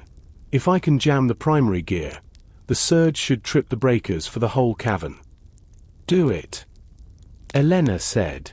"Sarah, you go for the painting. I'm going for the jars." Julian moved through the shadows with the grace of a man who had spent his life navigating the rocky shores of the bay. He reached the power box and shoved a heavy iron pry bar into the rotating gears. There was a violent screech of metal, followed by a shower of blue sparks. A second later, the cavern plunged into a thick, suffocating darkness. Shouts erupted from the pier. Flashlight beams began to dance across the water, but the guards were disoriented. Elena lunged toward the shredder.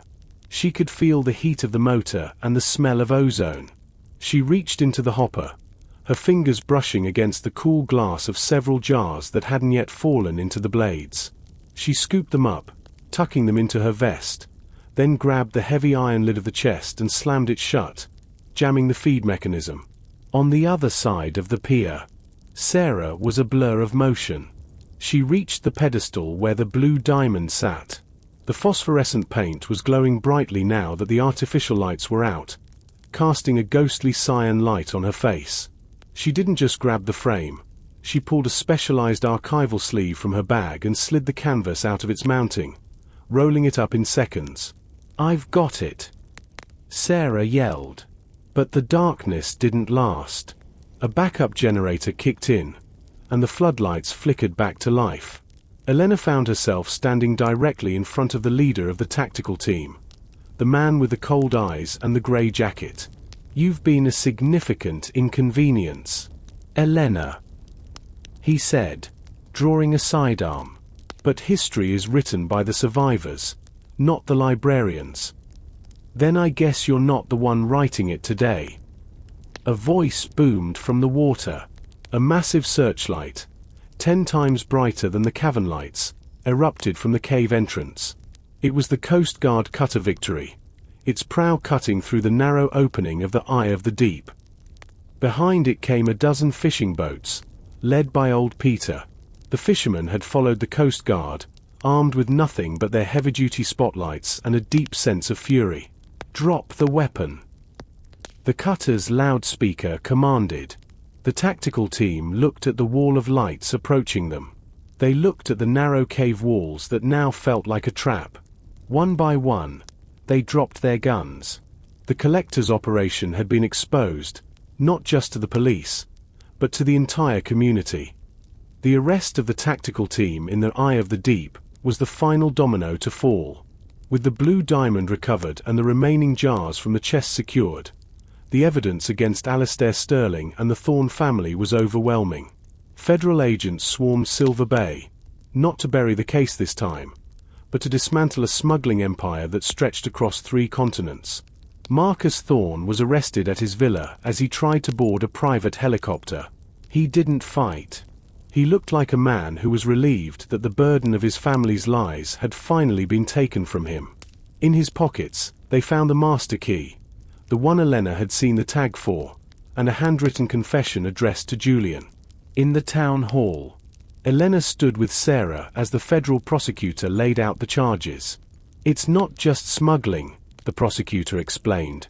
"It's a massive scheme of land fraud, tax evasion, and the destruction of historical records. The Thorne estate is being frozen immediately. The land will be returned to a public trust, managed by the town." Sarah looked at the blue diamond, which was now being held in a specialized humidity-controlled case. "And the painting? Now that we know it's a map, it can't just hang in a museum." "It belongs to the people of Silver Bay," Elena said firmly. "But its secrets stay secret. We've sealed the Eye of the Deep with reinforced concrete.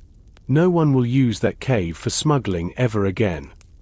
The transition was difficult. For weeks, the town was filled with reporters and lawyers. But as the noise began to fade, a new Silver Bay began to emerge. The Thorne Museum of Art was renamed the Maritime Guild Cultural Center. Julian was appointed as its first curator, finally able to hang his grandfather's sketches next to the blue diamond. Elena returned to the silver shell. The shop had been repaired, the front window replaced with thick, hand-blown glass that captured the morning sun. The smell of old paper was no longer tinged with the scent of ozone and fear. One afternoon, a package arrived at the shop. It was from Sarah, who had returned to the city to assist with the Sterling trial. Inside was a small, silver anchor, a replica of the ones on the chest, and a note. "We found the second anchor, Elena. But I think the real anchor of this town was always you. Stay watchful." Elena smiled and placed the anchor on her desk. She looked out at the harbor, where the fishing boats were returning with their catch. The water was calm, and the fog had stayed away for days. But as she reached for a book on her shelf, her hand stopped. Behind a row of old history books, she saw a small, glinting silver button she had missed during the cleanup. It wasn't from a museum guard's jacket. It was modern, with a small, glowing red lead in the center. "It's not over," she whispered. Elena stared at the silver button. The small red light blinked once every 5 seconds, a tiny, rhythmic heartbeat of surveillance. The collector might be under investigation, and Sterling might be in a cell, but the technology they had left behind was still active. She didn't touch the button. She knew that if it was a sophisticated transmitter, moving it might trigger an alert. Instead, she called Sarah. "The shop is still bugged, Sarah," Elena said, her voice a low murmur as she walked to the far side of the room. "I found a transmitter. It's high-end, far beyond what Vance would have used." "Don't move it," Sarah warned. "There's a team in your area, independent contractors who are never on Sterling's official payroll. We call them the Remnant. They're the ones who handle the data cleanup when an operation goes south." Elena felt the familiar chill. The victory at the lighthouse and the cave had been a victory against the visible enemy. But the Remnant was a ghost in the machine. "What do they want?" Elena asked. "The diary.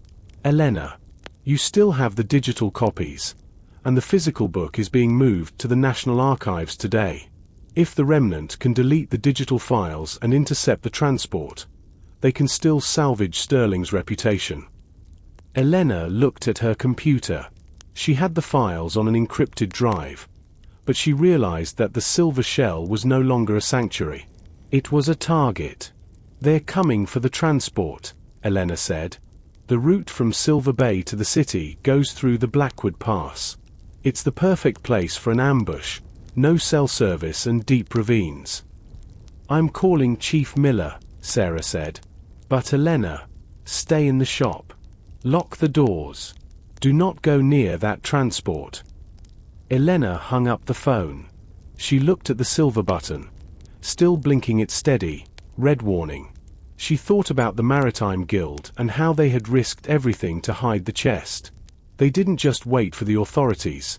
They took action when the laws were failed by the powerful. She grabbed her car keys and a heavy wool coat. She wasn't going to sit in her shop and wait for a ghost to finish the job. She knew the Blackwood Pass better than any city contractor.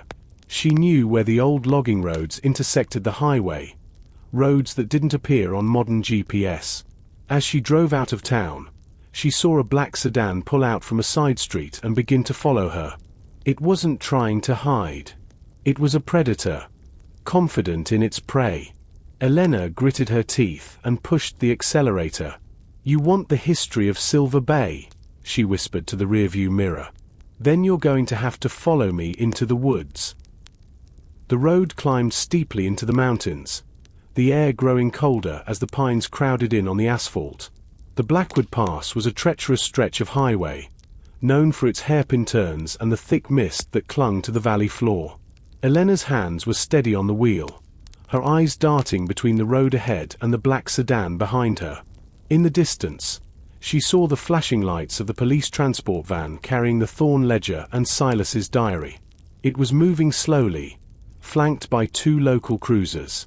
But as they entered the heart of the pass, a heavy logging truck suddenly swerved across the road, blocking both lanes. The transport van slammed on its brakes. Elena saw men in black tactical gear, different from Vance's team, more efficient, leap from the woods. They didn't use flashbangs or sirens. They used precision. "They're cutting the signal," Elena realized as her own radio turned to static. She didn't stay on the highway. She veered onto a narrow, dirt logging road that climbed higher than the pass. From this vantage point, she could see the ambush unfolding below. The Remnant team was already at the doors of the transport van. Elena reached into her bag and pulled out the one thing she had taken from the eye of the deep that she hadn't told anyone about, a high-frequency jamming flare, designed to disrupt the very technology the Remnant relied on. She ignited the flare and threw it down the embankment. A brilliant, pulsing white light erupted, followed by a high-pitched squeal that echoed through the pass. Below, the tactical team's headsets began to smoke, and their electronic door breaches sparked and died. The technology works both ways, Elena muttered. The distraction gave Chief Miller and his deputies the seconds they needed. They emerged from their cruisers, weapons drawn. The remnant team, their communication and tools dead, found themselves in a chaotic, low-tech standoff. Elena watched from above as the black sedan that had been following her stopped at the edge of the logging road. A man stepped out. He wasn't wearing tactical gear. He wore a simple, expensive suit. He looked up at Elena, his expression one of mild curiosity rather than anger. He raised a hand in a mock salute, then got back into his car and reversed down the mountain. He knew the mission was a failure, and like a true ghost, he was disappearing before the light could touch him. The transport was safe. The remnant attackers were subdued. Elena sat back in her seat, her heart slowing for the first time in days. The history of Silver Bay was finally going to the one place where it could be told to the whole world. 1 month later, Silver Bay was a different town. The national headlines had moved on, but the impact remained. The Thorn Ledger had been digitized and released to the public, sparking a national conversation about land rights and historical justice. The Blue Diamond was the centerpiece of the new community center, its phosphorescent waves a constant reminder of the secrets hidden in the sea. Elena sat in her shop, the sun streaming through the windows. The silver button was gone, taken by federal agents for analysis. The shop was busy. People from all over the state were coming to the Silver Shell not just for books, but to see the place where the mystery began. Sarah walked through the door, carrying a heavy, leather-bound volume. She looked tired but happy. "It's official," Sarah said, placing the book on the counter. "The town council has approved the Silas Trust. The proceeds from the museum and the harbor leases will go toward a new school and a scholarship for local artists." Elena opened the book. It was a new edition of the history of Silver Bay. But this time, the first chapter wasn't about the Thorn family. It was about the fishermen, the Maritime Guild, and the artist who saw the truth in the waves. "We did it, Sarah," Elena said. "We did," Sarah agreed. "But I have to ask, that man in the suit at Blackwood Pass, the agents can't find any record of him. He's completely off the grid." Elena looked at the silver anchor on her desk. "Some ghosts don't want to be caught. But as long as we keep the stories alive, they can't hide in the dark anymore." As Sarah left, Elena walked to the window. She saw old Peter walking along the pier, and Julian sitting on a bench, sketching the horizon. The fog was nowhere to be seen. She reached for a small, dusty volume at the back of her shelf, the one that had started it all. She opened it to the first page and began to read aloud, her voice joining the hum of the town. "In Silver Bay, the sea gives, and the sea takes. But the truth is the only thing that stays anchored." She closed the book and turned off the light. The Silver Shell was quiet, but for the first time in 100 years, it was finally at peace.